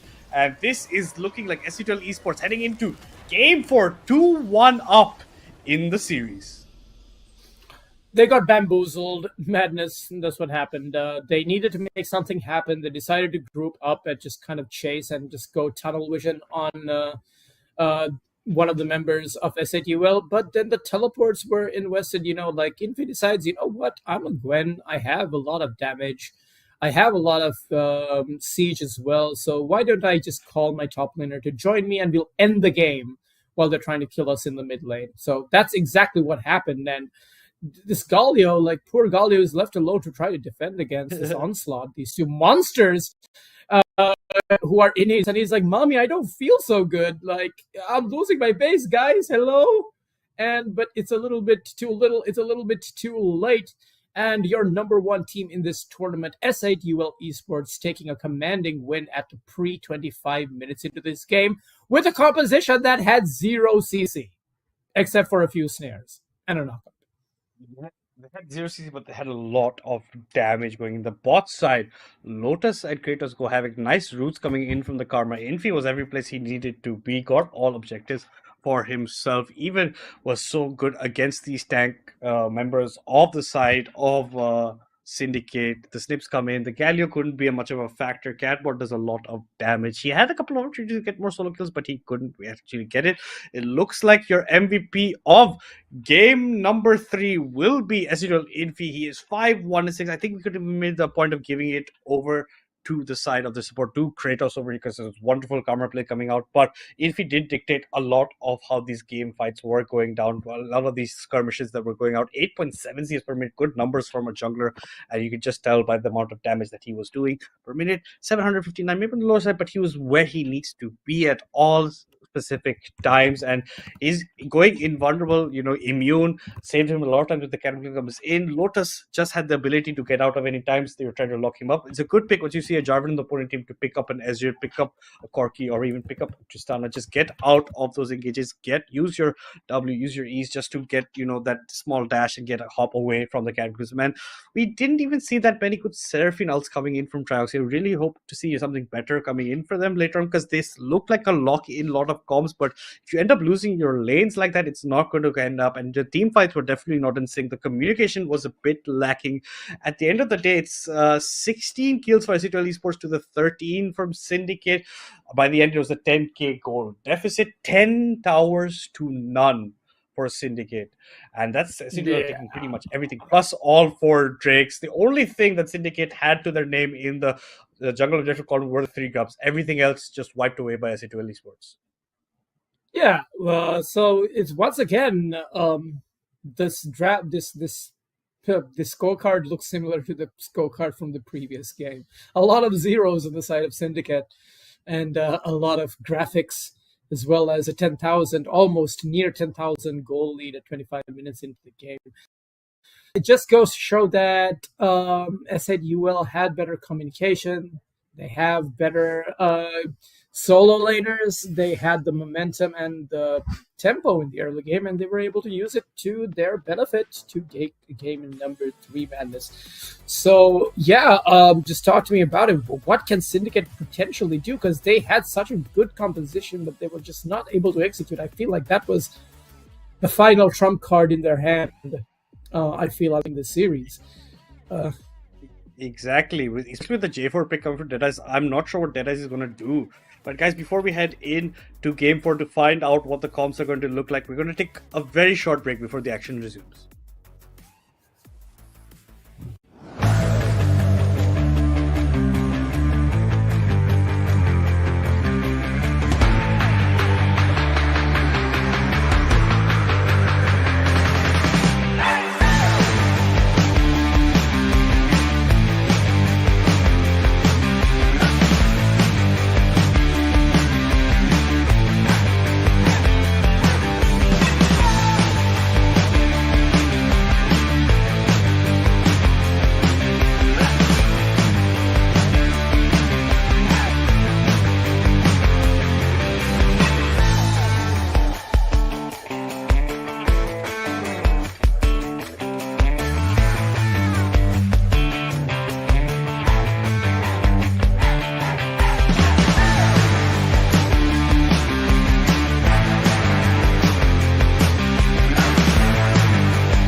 Alright, yeah. 1, 2, 3, mic check, what's up? 2, 3 on my back, just tug. Light years ahead, just call me Buzz. Hitting a shot and sync with the boys. I feel like Joel and be the process, yeah, I trust. Accolades got them swallowing the words, cause I know that they doubted us. Touch her, touch, can't touch this. I know they throwing that dirt on my name. When I check on my tag, it be spotless. Look in the mirror and snap my fingers and point like you know you got this. Winning man, winning man, winning man, winning man, winning man. Who gon' stop this? No one. Give it all I got. I'm going to the top. I'm going in. Right on the way to the top. Right on the way to the top. Right on the way to the top. Right on the way to the top. I'm going in. Flip the letter I stick it. I came from the bottom to the top, but I'm not finished. I just needed me a minute. Standing attention, lieutenant. I gotta get up and get it. All I'm focused on is winning. You not got a cheat code. We win until the clock gon' hit zero. I'm fighting my way back like I was Nemo. Do it, I am a dynamic duo. Win, win, win, and win. That's right, my nickname is winning. Gotta walk in the building, gotta inspire the children. Wanna see my ambition. I'm not a regular civilian. Give me all I got.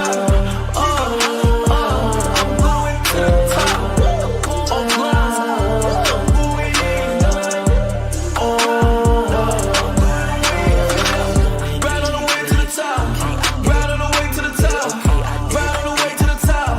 Right on the way to the top. Did it, I did it, I did it. I'm going in. Got me like, all grind. Woo! Gotta go up to the top, won't stop. I'm gonna be the man, yeah, I gotta cut a knot. Really haters really on me, tryna take my spot. But we go up, yeah, we never gon' drop.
Alright, yeah. 1, 2, 3, mic check, what's up? 2, 3 on my back, just tug. Light years ahead, just call me Buzz. Hitting a shot and sync with the boys. I feel like Joel and be the process, yeah, I trust. Accolades got them swallowing the words, cause I know that they doubted us. Right, guys, welcome back to Legends Ascent South Asia. We are in the upper bracket semi-finals, number 1. And in game 4 now, in Hades, you were watching the last 2 games and casting it. And it seems like S8UL that we know and love has finally reconnected after that shambles of a game 1. Yeah, and also that I guess they just needed to blow off some steam, just get some energy in their system. And they're woken up now. They're no longer sleepy, and they showed that even with a comp with 0 engaged, they can still win decisively pre 25 minutes. So As you said, Kaka, they're back to business. And ladies and gentlemen, if you are just joining us, welcome to Legends Ascent South Asian Tournament.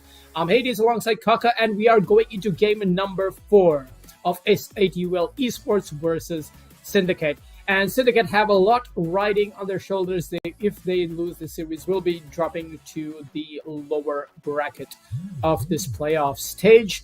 But at this point, with the momentum that S8UL have, it's going to be very difficult for Syndicate to try to catch up, I feel.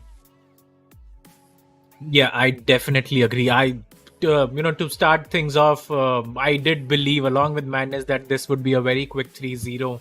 Now it does look like it will be a very quick 3-1 series for the side of S8UL, as seeing the last 2 games and how one-sided they have been.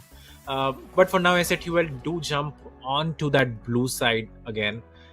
Syndicate choosing to pick up the red side for themselves now, want to get that counter pick in. Let's see how that works out for them, as we see the Wukong ban coming in. The Dyna ban should follow. And I do feel like I'm not sure who the jungler is right now. We got a word that Shai Khan was playing, but it looks like Dead Eyes is still in the HUD at least, so we'll have to recheck that and we'll let you know who is playing. But if it is Shai Khan, then I would expect the Shaco ban to come in. The Dyna does get banned, as we spoke about earlier, and I am expecting more of a jungle focused banning phase coming in from both the sides. Yeah, because they do want to limit the options that both of these players have. And Invi, I mean, he has a very deep champion pool. The man can play anything he wants to. So maybe they should look to try to take out some of the strong solo laners out instead and just leave the jungle pool kind of open. Except, of course, the OP champions. Wukong hasn't been taken off the board. Jarvan has already been picked, so that option's not there. But there's combinations like White Talia open. There's the Pantheon still open. Was Pantheon actually picked in game number 1? Because I wasn't really there for that game. Yeah. Okay. The Rel gets banned. The Zyrokan is out, and speaking about the Talia and Panth, as you were speaking about, I guess in the previous game as well, I don't think any of these guys, particularly loves playing that champion, or we don't actually have a Talia player in the scene now that I think about it. So that the Pantheon Talia, the Y Talia, and all these things don't really work out in our scene too much. But the RE still remains open, the Y still remains open, and that could be the pick for either of these teams. Although I do believe Infi will, go back to maybe his Viego. Maybe he wants to play the Xin Zhao, Kindred, even the Volibear. So one of these 4 champions would be the pick of the litter for him. Yeah, they should probably ban the Xin Zhao. He's too good on this champion. Like, he has so much agency in the early to mid game. He can get all of his teams up ahead without really taking his first recall. Instead, they choose to go with the Alistair ban, just pitching out the support champion pool. Okay, and as predicted, Xin Zhao is. Let's see what the answer is going to be, though. Is it going to be a quick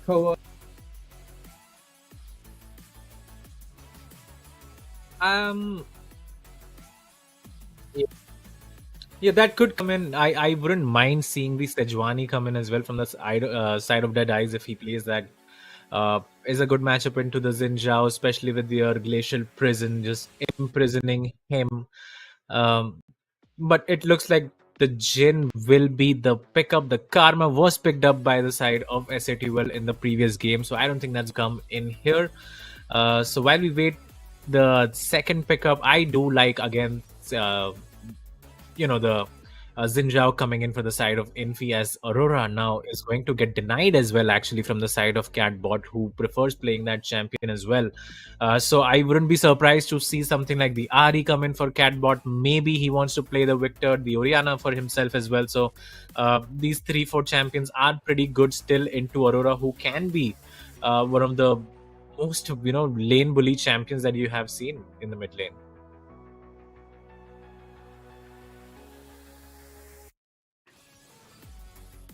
It looks like the TF actually will get logged in. Yeah, but before that, the Lulu does come in. And I really am a fan of the Lulu, especially with the Xin Zhao. Xin with any sort of enchanter support can wreak havoc. and that is the lock in right here. And so far, S8UL have drafted really well. It has to be said, a lot of global pressure, a lot of skirmish power coming in from the mid jungle, and looks like the Oriana is going to get locked in. So I do believe Syndicate maybe revealed their hands way too early here. Could have just picked up the jungler and taken it to the last pick for RTO to blind pick. So picking both your laners in the first 3 rotations, I am not a big fan of that.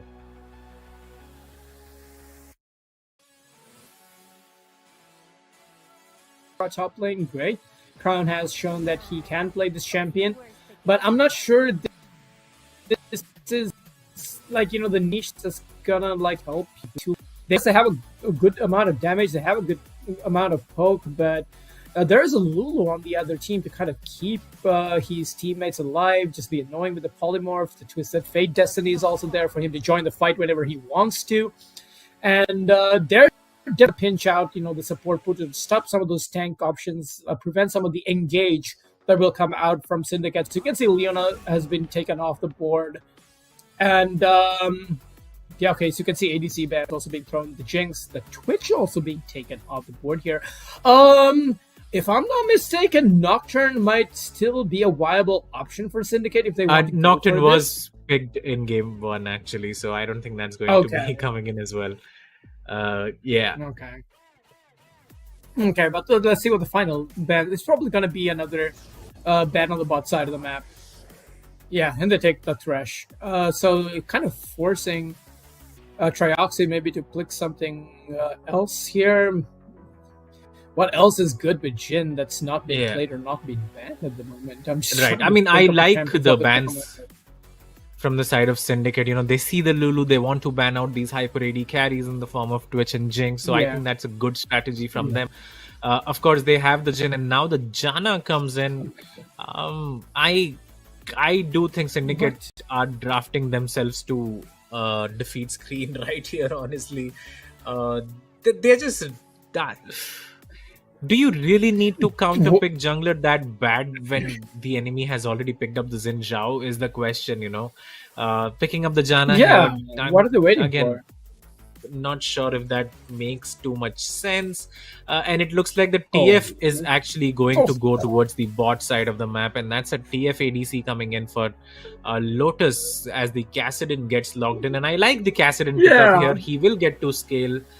Sure, might struggle a bit in the laning phase, but you can afford to go like fight and CS behind as long as you get your items stacking up early on. So I don't think they will be, you know, too unhappy about this pickup. And the Malphite comes in for the side of RTO. I think he will be struggling in the top lane. Oh, please do not be the Elise. I mean, that is just... Prior? Yeah. Well, I mean, they don't have a lot of CC, but Viego makes a lot more sense, but they still, the Y was left open. They could have picked this up so much, they could have picked it up way longer ago. And but I'm just confused, like, why are they going to go with this Aurora topic? I mean, was Renekton picked in game number 1? Was that left open? Yeah, that was picked, but again, like, it just... begs the question, do you really need to pick Aurora at 2 and then Oriana at 3? Then you just reveal that your flex pick actually is not a flex anymore. So, that does not make a lot of sense to me, especially when you see the last pick Y come in. I mean, you can easily pick up that champion early on, and I don't think it would affect the draft at all. Same goes for the Janna. Maybe I think the Janna could have been a blitzcrank, and I would have liked this draft much better because now they only have one form of engage, and if the Y goes in and ends up dying, and that will be the case most likely because you are playing against the Lulu and you don't even have a really good target. Kassadin can always R away. The Xin Zhao, again, not a target. Same for the Malphite. So I do think Syndicate just, as the series has gone on, especially being fearless, they are sort of out of their depth now. Yeah, I feel like this is a huge draft gap. They have a Lulu, they have a Kassadin, They have a Malphite and Jin Zhao, who's just so strong that forget the TF-ADC. Okay, TF-ADC is fine, but the rest of the combo that they have is just so scary to just move up against. And this is a team of squishy members. They don't have a designated tank on their team. And yes, Crown is probably going to be going the Conqueror route for the more sustain heavy DPS build than the DPS build that we usually see Auroras run nowadays. But does this mean that Deadeyes is going to be stuck on just building like, full tank? Because that effectively kills his champion's identity as, a strong bruiser with good team fight potential. So, yeah, I mean, this is not a good draft by Syndicate. Yes, they have some good protection. They have some good disengage with the Janna, but how are you going to stop a Kassadin? How are you going to stop a Malphite from using literal unstoppable force on top of your backline when all you have is a backline and one Y? This is so hard. This is going to be so difficult for Syndicate to do anything, I feel like, in this game or have any type of control. Yeah, 100%. I mean, the draft...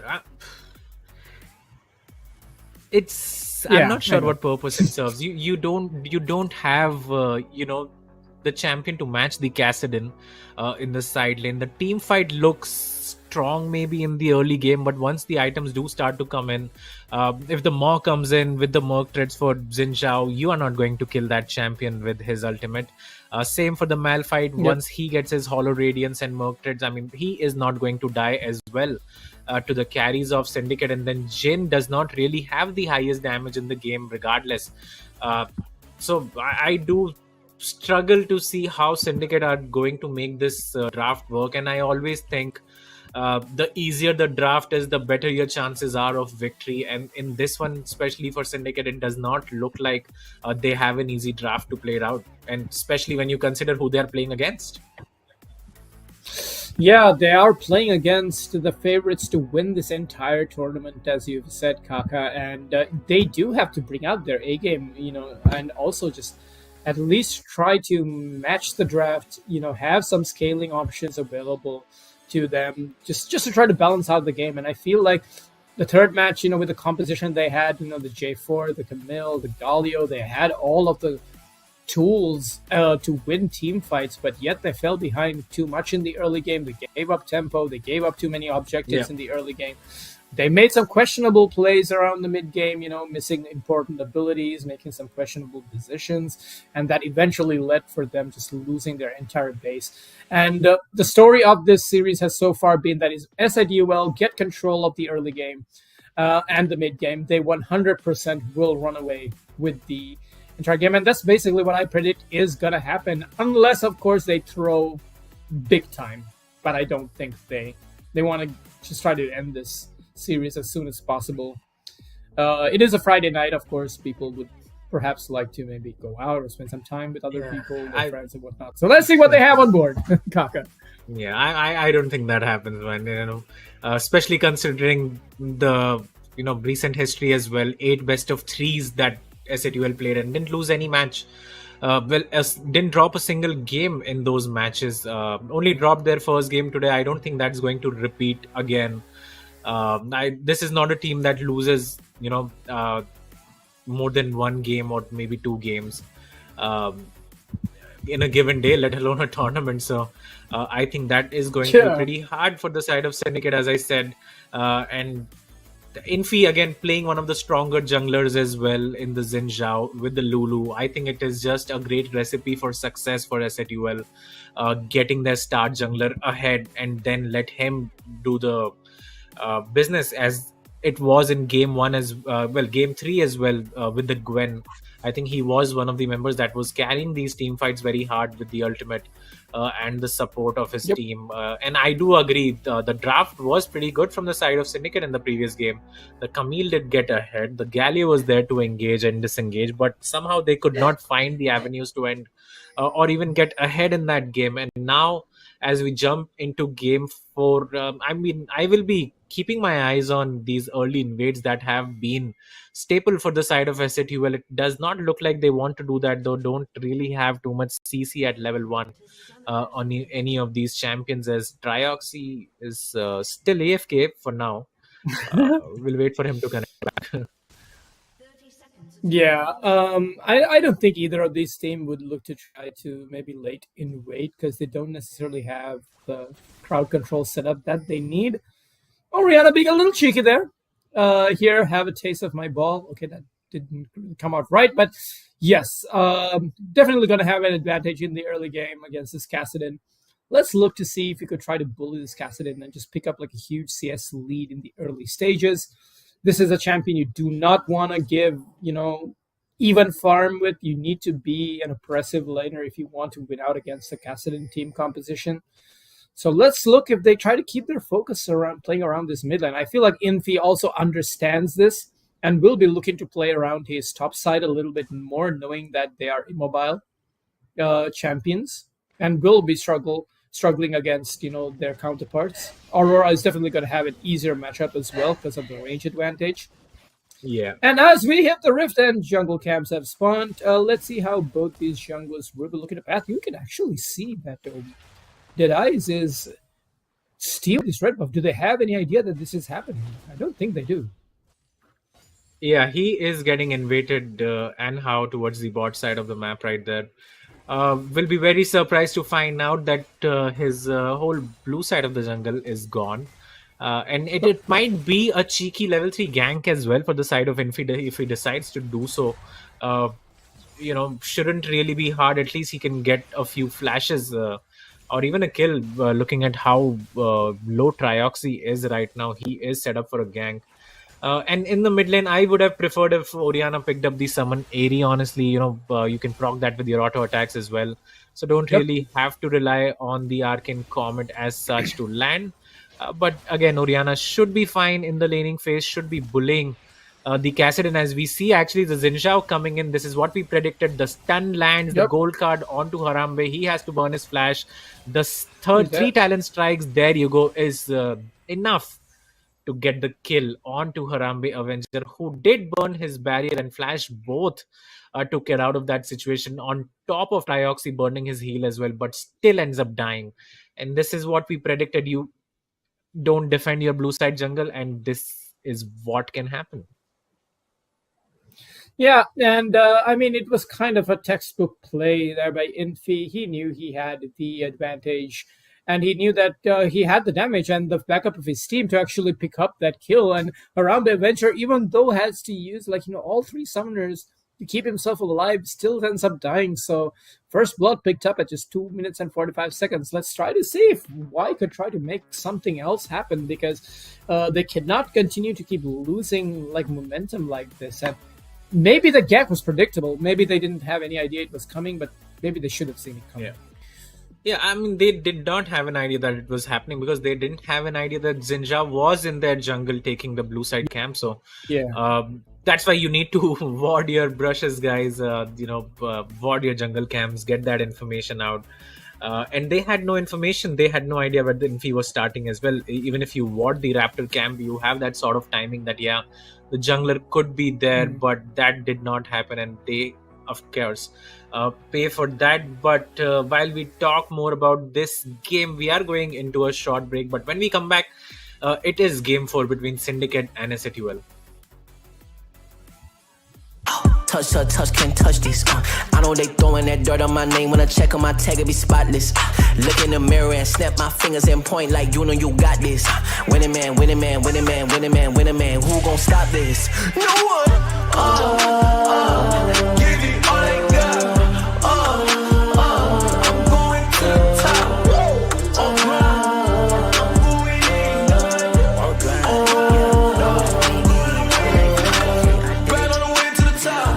Right on the way to the top. Right on the way to the top. Right on the way to the top. I'm going in. Flip the let it, I stick it. I came from the bottom to the top, but I'm not finished.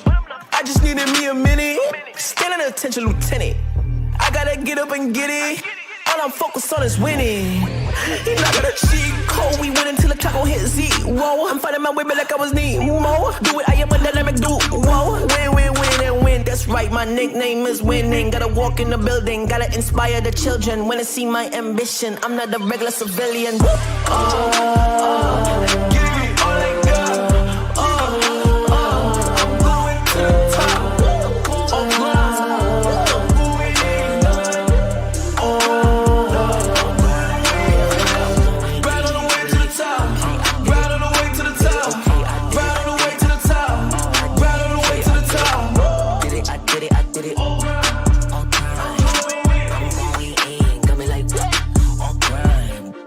Gotta go up to the top, won't stop. I'm gonna be the man, yeah, I gotta cut a knot. Haters really on me, tryna take my spot. But we go up, yeah, we never gon' drop.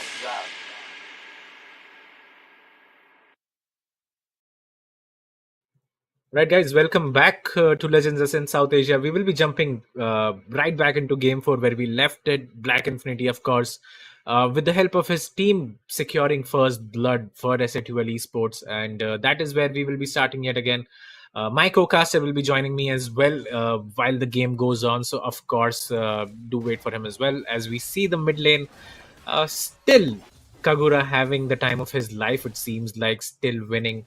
But is not that far ahead in terms of HP, short, but in terms of CS, only 3 CS ahead.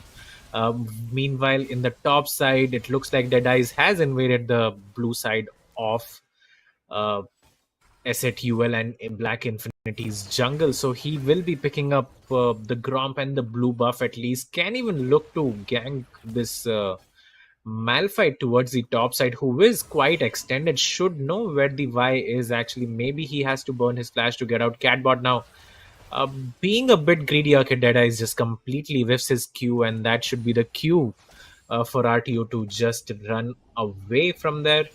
Catbot, as I said, being a bit greedy, but he is going to drop a few minions TP into the mid lane with a tier. Now that he is going to stack. Same for Kagura, he is going to burn his TP as well with the Amtom and Sapphire Crystal by. The stun meanwhile lands on Harambe, who does not have any spells available to him. So he is going to take a bit of damage. Trioxy looking to W the Lulu, but not able to get in range. Infi again invading the blue side jungle of Deadies. He has the timer on these camps.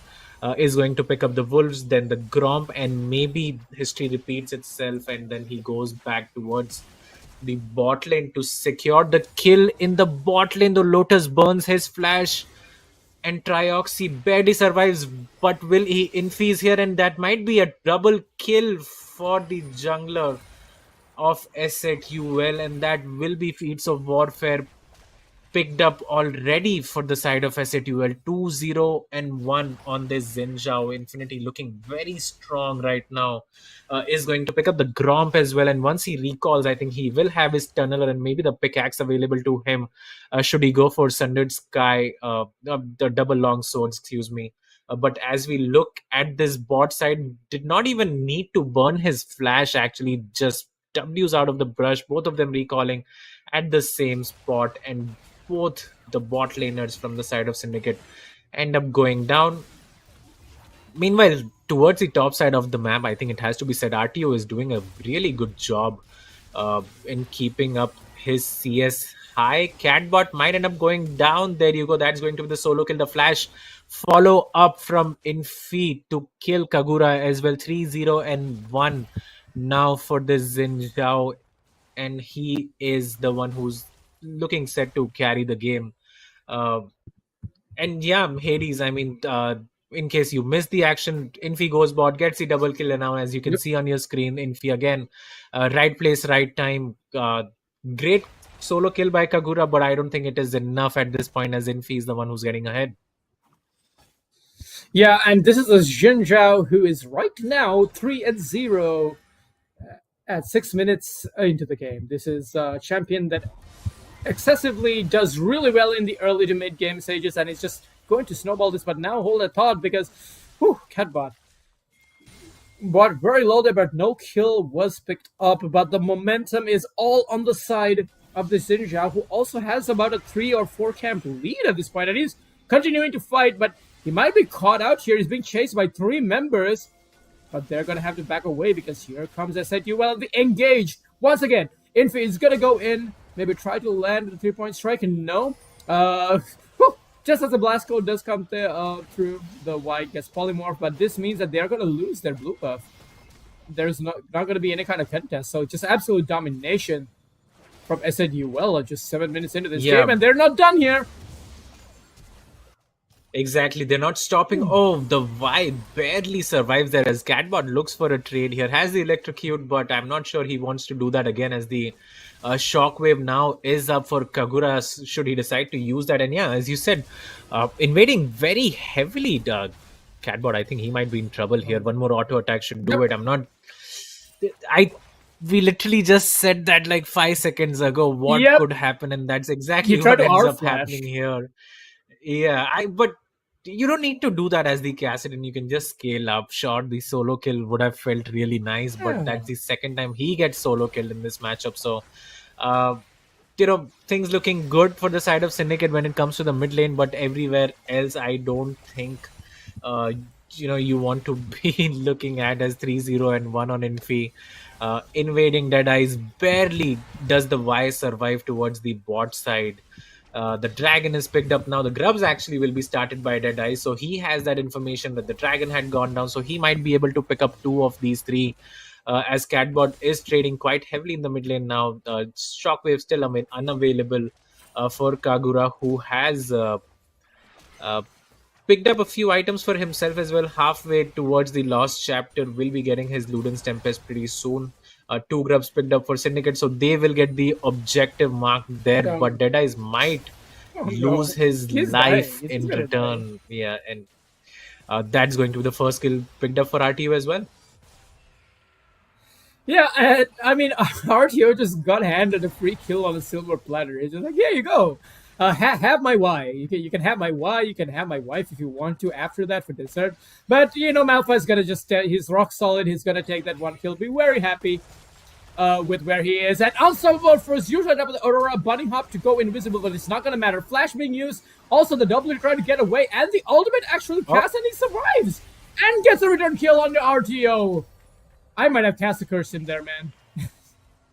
Yeah, I mean, RTO could have just flashed out of there, did not really need to walk away from the ultimate. So I do think that was the sort of misplay coming out from him. Sure, Crown played it well as well, but I think RTO should not have died as the heal gets burned by Trioxy. The flash in from the Jhin, but I'm not sure if that was the play. The barrier will be used. Lotus still slapping with him with his cards. The flash comes in. That's going to be 1. The other one will be picked up soon as well. 1 more auto attack should do it, but that's a very bad TP coming in from the side of Lotus. And oh my god, that was not something that you want to watch. But still, I think he should be happy with the trade 1 for 1, getting the AD carry right there. The TP will be burned from the side of Kagura, who had roamed his way towards the bot side of the map, but unfortunately was not able to make it in time.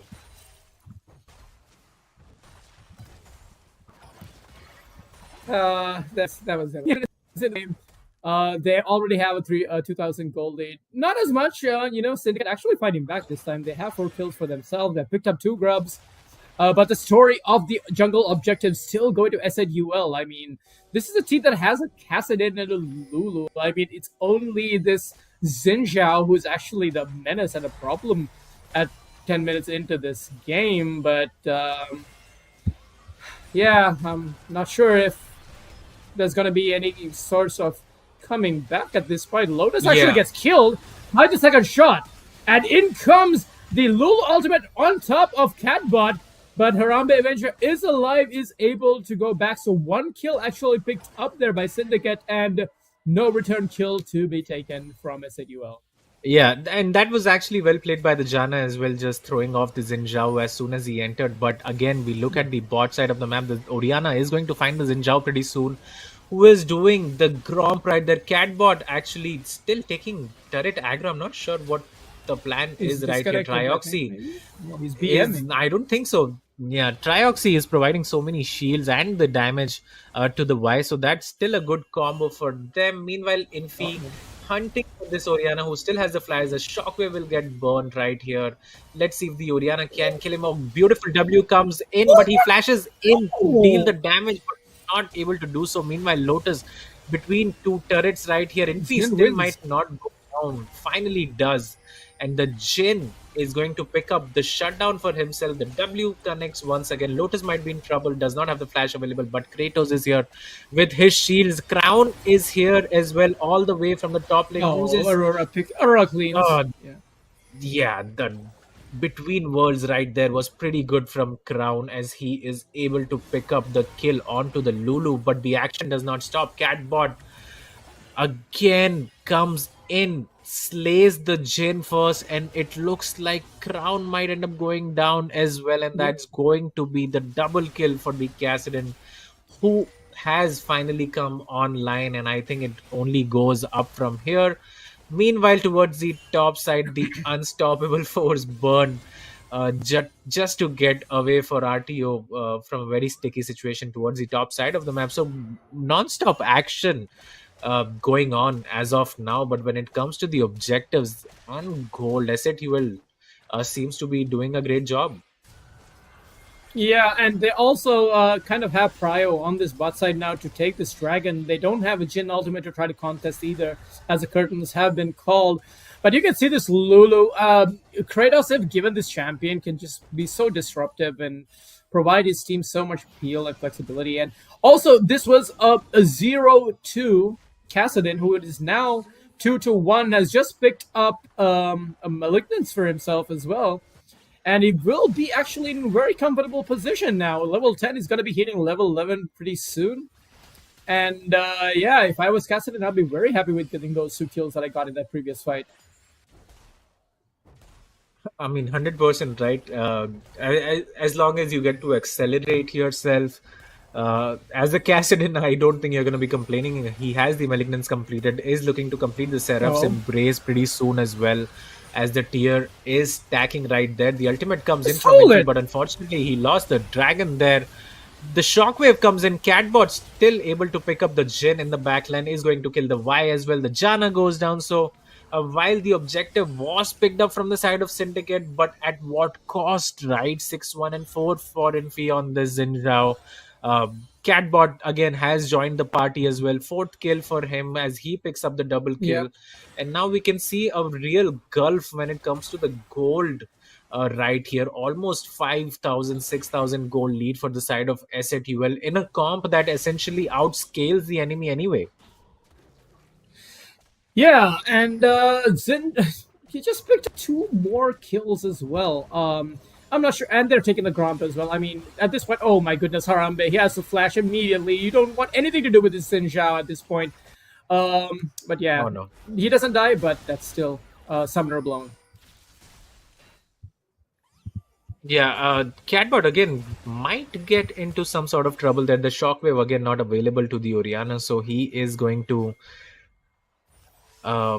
be a bit disappointed with that as another QW comes in. The W flash from Infi actually to punish this Oriana hard, but he is not able to reach her. The shields have saved the Oriana. Infi again does not have the flash, so maybe he is in a sticky situation. Crown comes from the top lane right here, is going to do a lot of damage that will pick up the kill and shut down the Xin Zhao. RTO now ulting the support right there. Trioxy again, he's going to survive as Catbot goes down, and this team fight is looking pretty bad for the side of S8UL as the Shockwave will catch 2, and it is a 4-0 for the side of Syndicate, who turned their eyes onto this Rift Herald. And let's look at the replay and see what actually happened there, and how S8UL have somehow lost the team fights while they were still almost 5,000 gold ahead, as Lotus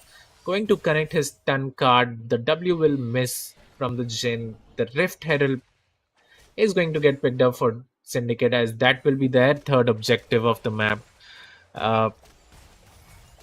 Yeah, I'm not too sure how S8UL has lost that. Maybe Infi were overextending a bit there, maybe thinking he had enough damage, as Lotus is forced to burn his barrier right there. The curtains are not available to the Jin, so he can't really pull those off.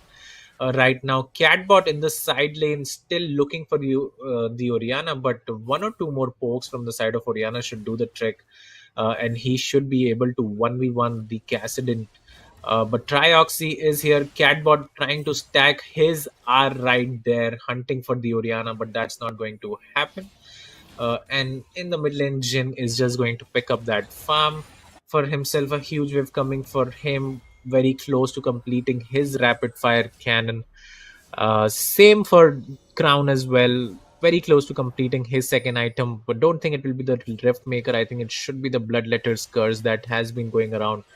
Seems like a really good item to make on the Aurora as the unstoppable force along with the Lulu ultimate comes in, but Trioxy might just be able to save the AD carry, but never mind. Infees here, W misses, the barrier gets used. Lotus will pick up the kill, but he ends up dying. Trioxy as well might be in trouble, but he's gonna survive as well. Where is the shockwave? We're still waiting for that. There you go. It comes. Infy in a bit of trouble, but he's still very tanky, and he is going to deal a lot of damage to the Y, who eventually ends up going down, and it will be another double kill for the side of Catbot, who is now 6-3-1 on this scaling. Cassidin has the 2 lost chapter items completed, so he is not running short of any mana right now. Still looking for the Oriana, who does not have the shockwave. Might get into trouble here, Kagura, if he steps up a bit, but Catbot shows his cards too early on, as he's going to pick up this wave and hope to recall and see what he can buy. The ultimate from TF actually comes in, and Harambe Revenger now seems to be in trouble. Infi going to secure that kill. Crown ends up going down as well, so they misstep towards the mid side of the map, and that's going to be another 2 kills picked up for the side of S8UL, who are now again 5,000 gold ahead, as they were about 5 minutes ago, before the goal lead did shrink a bit. Catbot staring the Oriana right there, letting her know if she steps up, she's going to die. Lotus doing a lot of damage right here, but should be still safe, as Deadeye uses his flash in hopes of securing a kill onto the TF. But again, the Lulu doing so much work to save his AD carry right there, as Catbot comes in all the way from the bottom lane, picks up a kill for himself as well. And they pick up the mid tier 1 turret as well. So that is going to be now 7,000 gold lead for the side of S8UL right here, as Infi looks for Crown and deals a lot of damage, but should not have the damage to finish her up. The shockwave actually goes really wide. Crown gets knocked up. 3 talent strikes is going to do that. Catbot still looking for one more kill, but Infi able to secure that one for himself. Another 2 for nothing for the side of S8UL. Yeah, and while I was away, you could see that Syndicate are actually able to do literally nothing much. At this stage of the game, they're losing everything, but in comes a Y, does get polymorphed immediately, and his kill is not even able to kill Catbot. And things are starting to look from bad to worse, as, oh my goodness, the unstoppable force in melee range allows Twisted Fate to pick up a double kill and an ace. Ladies and gentlemen, we are 20 minutes into the game, and already S8UL Esports are just dominating with more than a 10,400 gold lead to be precise, as they take the tier 2 turret in the top lane. And Lotus is not even done. He's actually just staying there. Kratos is there to kind of speed him up. They're taking Otacon also on top of this without really getting the reset. So, yeah, man. I don't know, Kaka. I feel like this game's pretty much over unless... Oof, nice try. I think that was their last-ditch effort. Destiny being used. Lotus is just going to come in, clean things up. You can see the cards are smacking their opponents one after the other. Xin Zhao is 10-2-10 on this champion right now, with a 550 gold lead. Has completed 3 items as resetting, and is making his way towards the top quadrant of the map.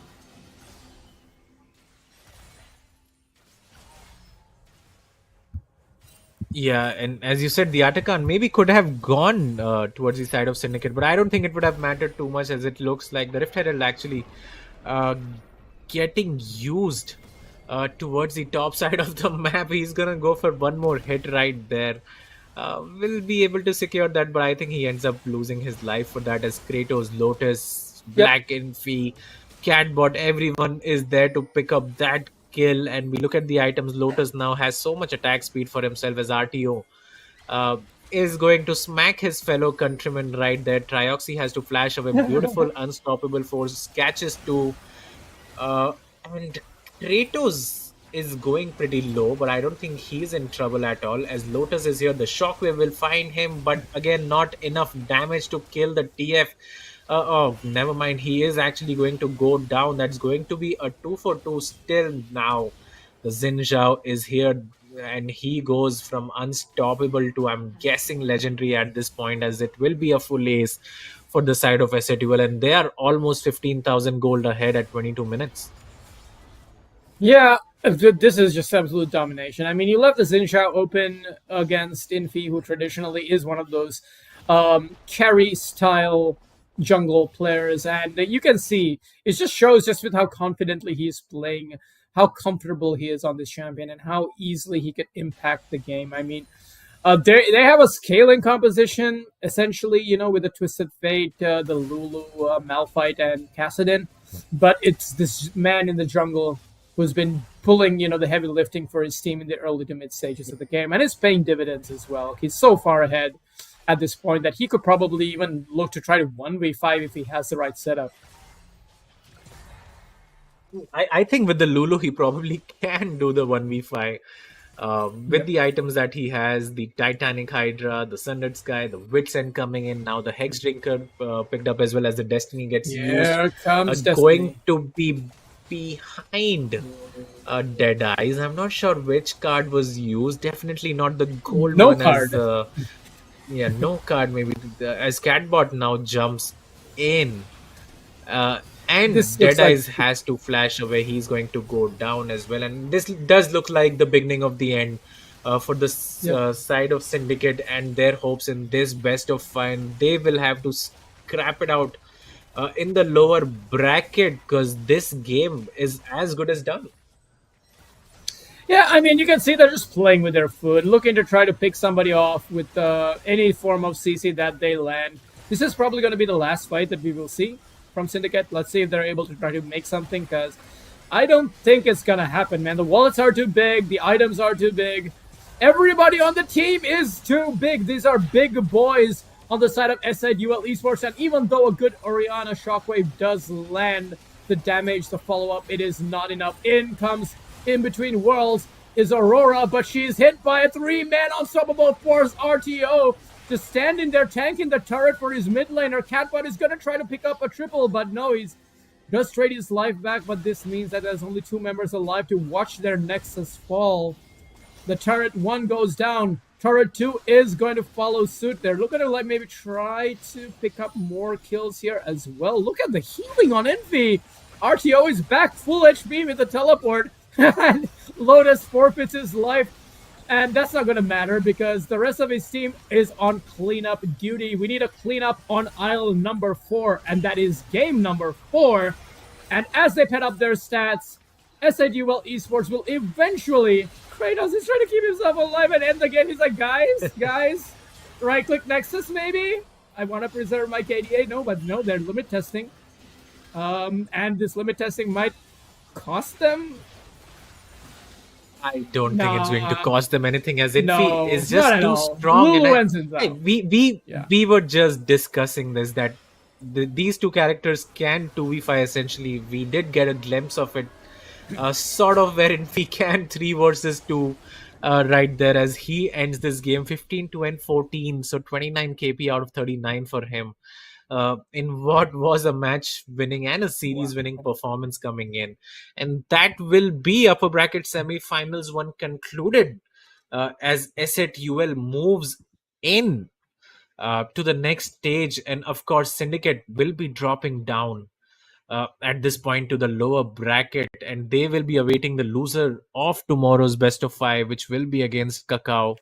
uh, and Revenants. But for now, S8UL, after losing that game one, I think they took things very personally. And this was just a very quick series after that. Three really, really quick games coming in from the side of S8UL. Yeah, and I mean, this just goes to show that there are a team that is very formidable, and if they get the agency to take control of the early to mid stages of the game and are able to play proactively, they are a team that is a force to be reckoned with. And so far, they're looking pretty much. They were already looking unstoppable this tournament, Kaka, until they lost today's first game. But maybe that was just the jitters. Maybe they were just waking up. They hadn't had their morning coffee or their evening coffee, if that's the case. But yeah, I mean, just showing that why they are the best team in the region and in this tournament right now. S8UL just showing flexing on their styling on their opponents, and props to Syndicate for even being able to take one game. So if I were them, I'd not really be too disappointed with this outcome, but instead choose on working on their synergy, because there were so many times they just seemed so disconnected where no one was really on the same page. Yeah, 100%. But I think that's what's bound to happen when you meet a team that is, levels above you. But again, props to Syndicate as well. They took the game one. They are the only team to essentially take a game off S8UL so far in this tournament. So they will be, hoping that they can perform in the next stage while they make a run for their money in the lower bracket. But towards the top side, I think S8UL winning 3-1 was not expected. We were expecting them to win 3-0, but I don't think they will be too worried about it. If anything, I think the game that they dropped helps them realize that they can't really take any game for granted for now. But they move on to the upper bracket finals, and we will see who will be facing them after tomorrow's series, and I think that match will be played on Sunday as well. We'll have to confirm that shortly, but they are looking strong as they have, especially when you consider the last three games. And of course, they are the team to take down in this tournament. Still haven't lost a series at all, and still looking like the best team that we have seen in the region in quite some time. Yeah, and they still have so much room to grow, because this is somewhat of a super team, right? It's a combination of two different organizations. They decided to bring their roster together, and the results are showing. This is a team that looks pretty stacked and might actually be able to go to toe with some of the better teams in the region. And LCB wildcard playoffs are on the line for all of these teams, and S8UL have their eyes firmly locked on the prize, as well as a 10 lakh prize pool for the team that finishes first in this tournament. So yeah, Kaka, I mean, they're showing so much incredible form. Looks like they would be heading, are going to be favorites to win this entire thing. But now looking at the remaining matches that we have left in this tournament, I really hope these other teams are able to step up and try to at least take more games, because I think the scene as a whole needs to collectively grow, and the only way for them to do that is to figure out ways to even make these gods bleed. And it was shown today that that is the case, where Syndicate were able to make the gods bleed, but it didn't last very long because those gods were angry and they wanted to get their lunch money back. And it looks like that's what they did. Yeah, 100%. But this is the weakest of the teams that did qualify for the eliminations, right? And they were able to pick up a game. So that does give hope to the other two teams in Revenants and Kakao that maybe this is their time finally, that they can take down this S8UL squad. But we'll have to wait and watch for that. I think there's still a long way to go for any of these teams to match up with S8UL. So it is going to be quite a journey. But I do believe once we do get to the inevitable final, which will be between S8UL and Kakao, that is just a prediction, of course. I think that will be a bloodbath as well. So really can't wait for that to happen. And I, again, do believe that Kakao can be that team to take down S8UL. If anyone's going to do it, it has to be them. But it does look like it's not going to be anyone in this tournament as well. So, yeah, I think S8UL just doing what they do best. And that is, taking names and winning games pre-25 minutes. Yeah, and it's just showing that they're a team who can play any quadrant of the game, the early, the mid, the late game. But it all depends on if they can actually be proactive. Are the first ones to pull the trigger, the first one to the objectives, the first to make the enemy kind of react to their style of gameplay. They like these kind of chaotic fight scenarios, and they also like to play the textbook League of Legends style that they do, playing front to back and stuff. But a lot depends on the draft, and this looks like a team that have so many champions at their disposal, very flexible, and they are definitely a problem in this tournament for even top teams like Kakao Gaming, who might now just do some homework. Hopefully, they're watching these matches and they can learn something from this and come a bit more prepared, because I'm pretty sure nobody wants to lose. And would like to try to upset even the team that's expected to win the whole thing, Kaka. So, really excited to see what's going to happen in the next coming days.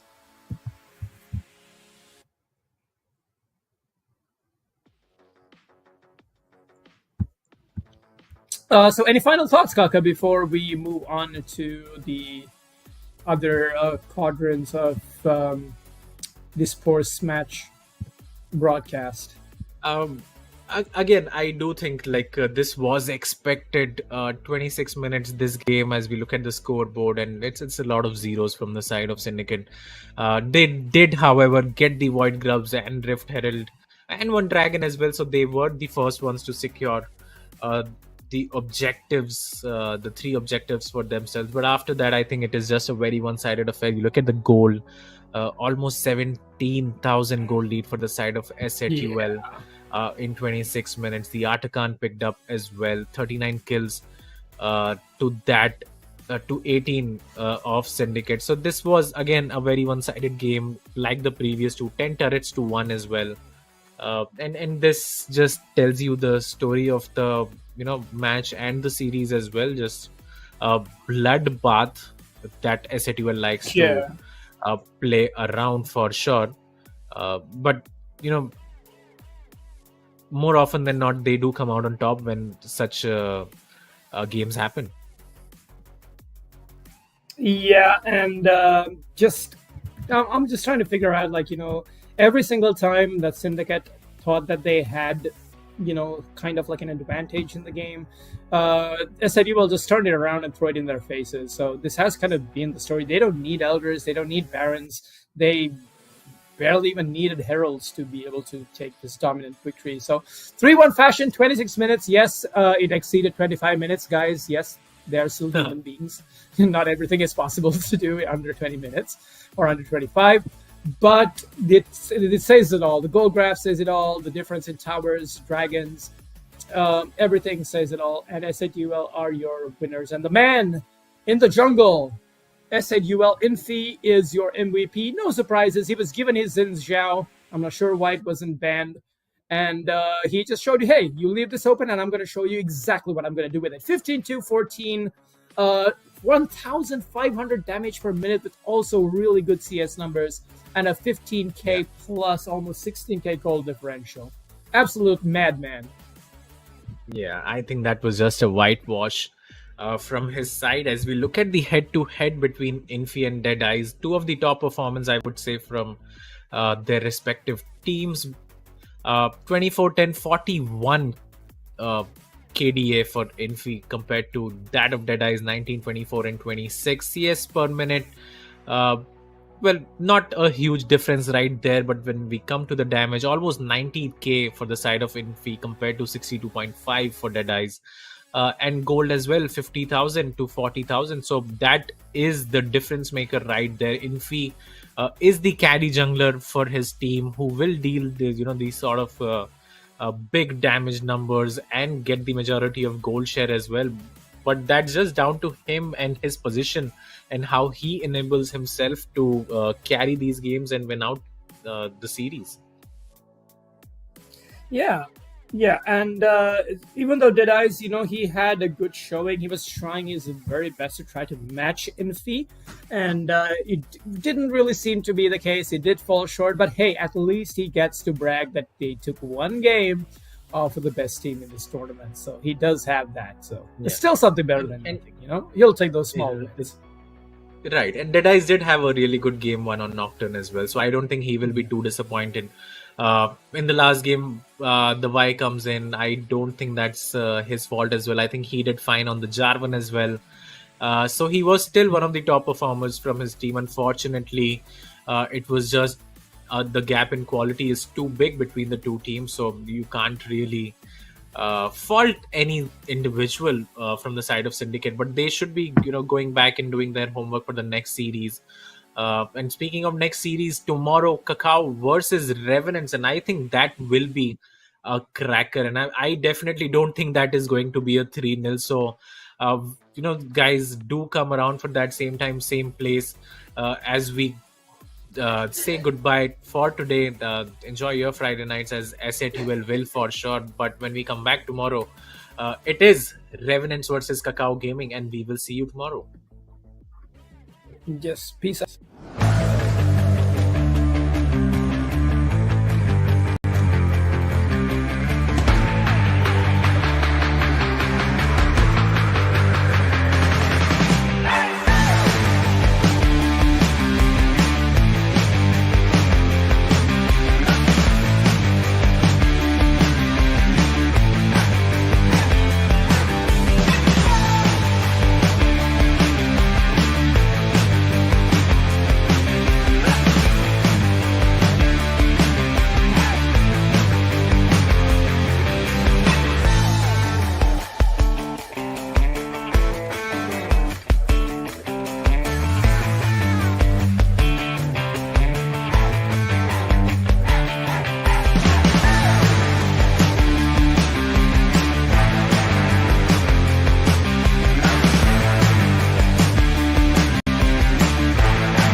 Alright, yeah.